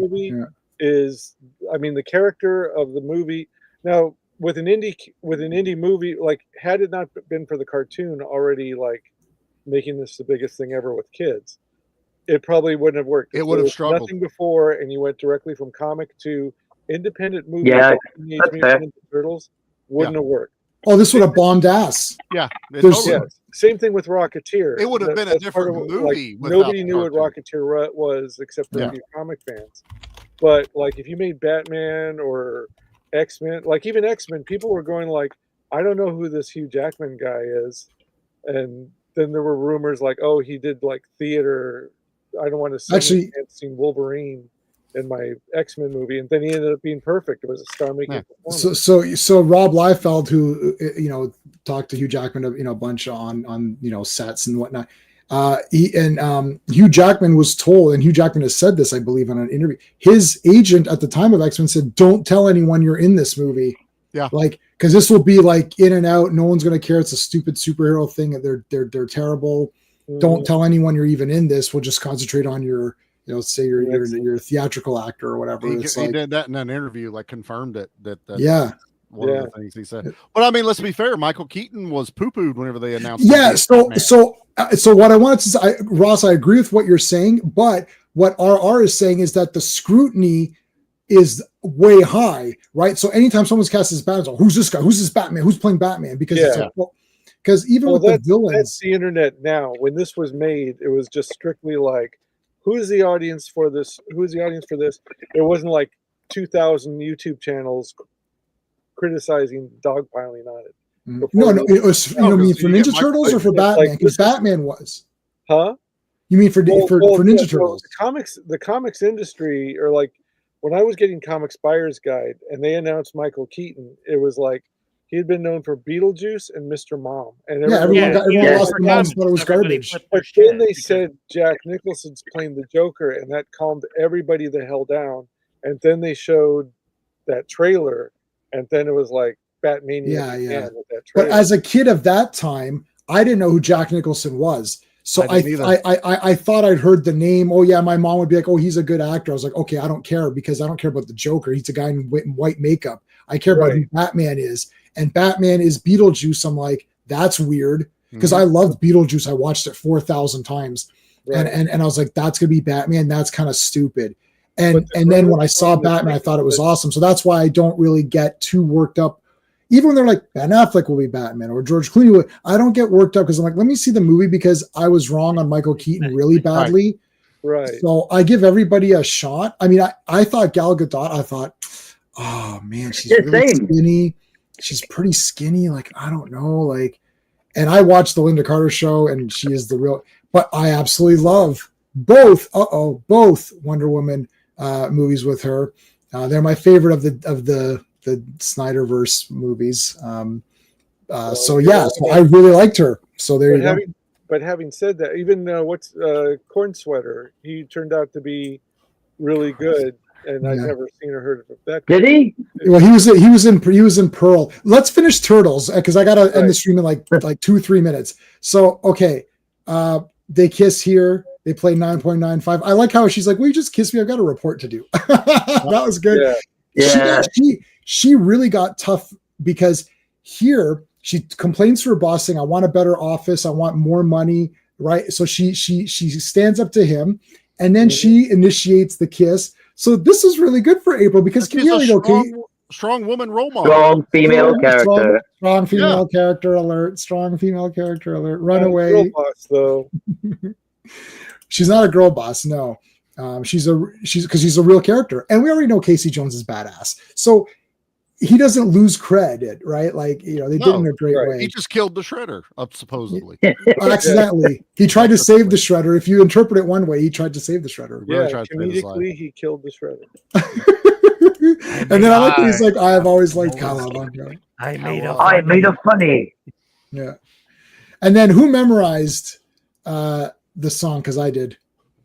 I memorized the rap. I could do the whole thing, no problem. Go on then.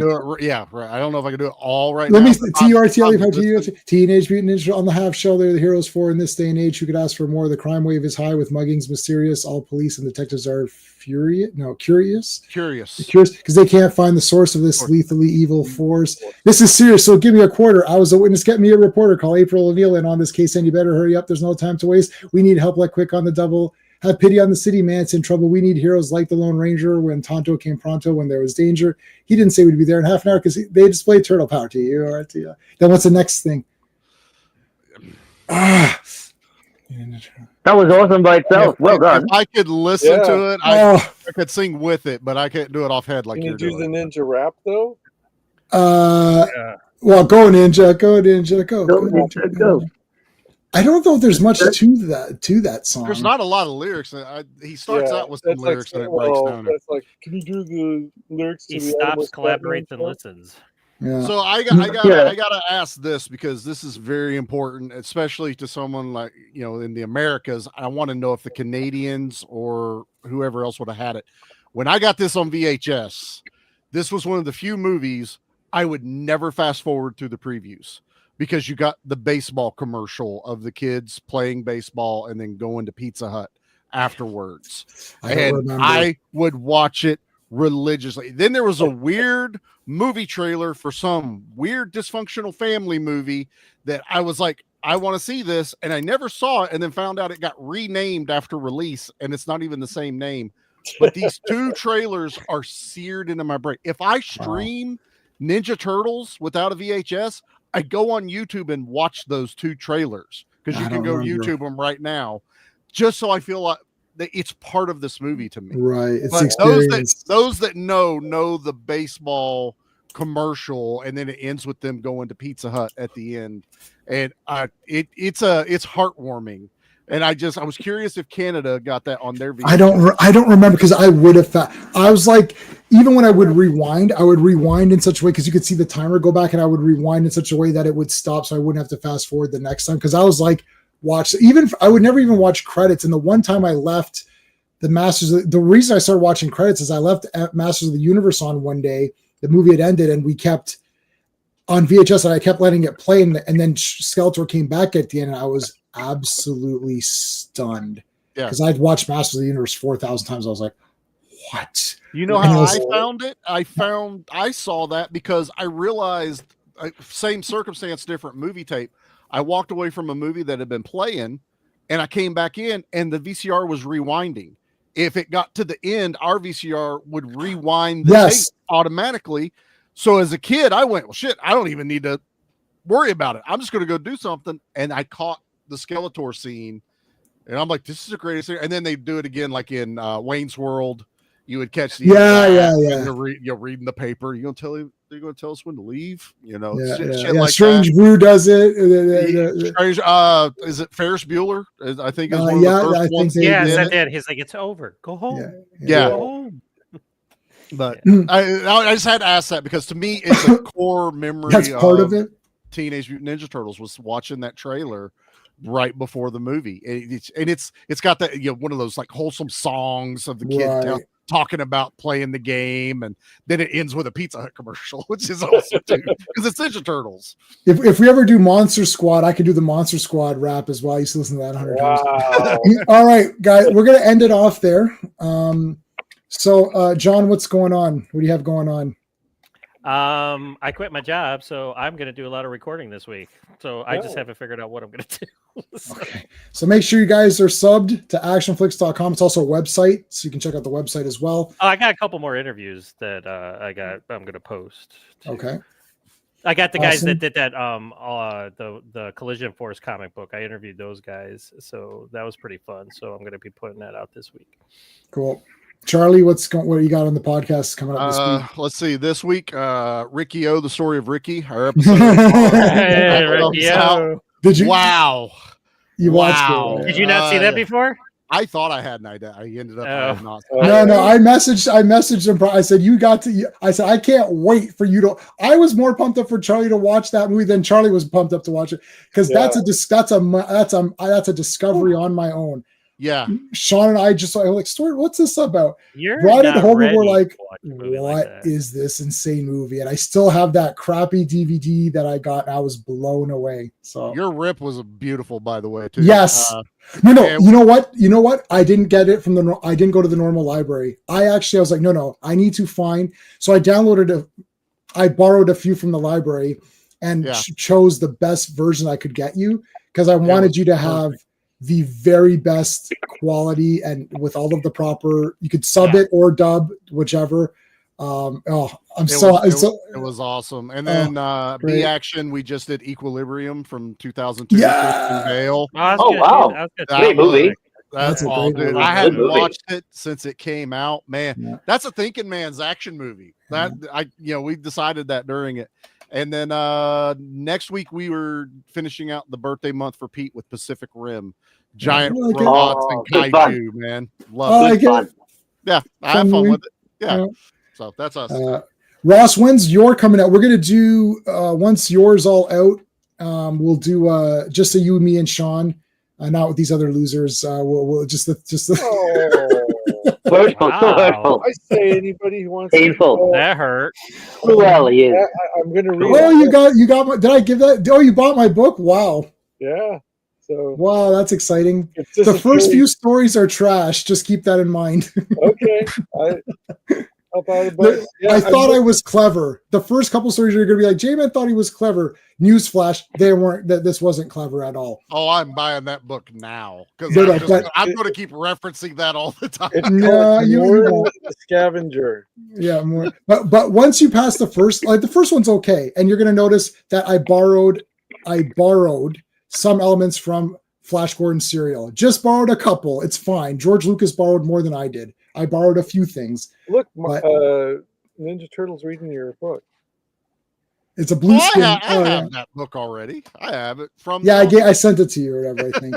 Yeah, I got it at Care Package. Anyway, to answer your question, after we log off tonight, I'm going to be doing the final touch-ups, and Nice. I have to mail it in because it's going to the printer tomorrow.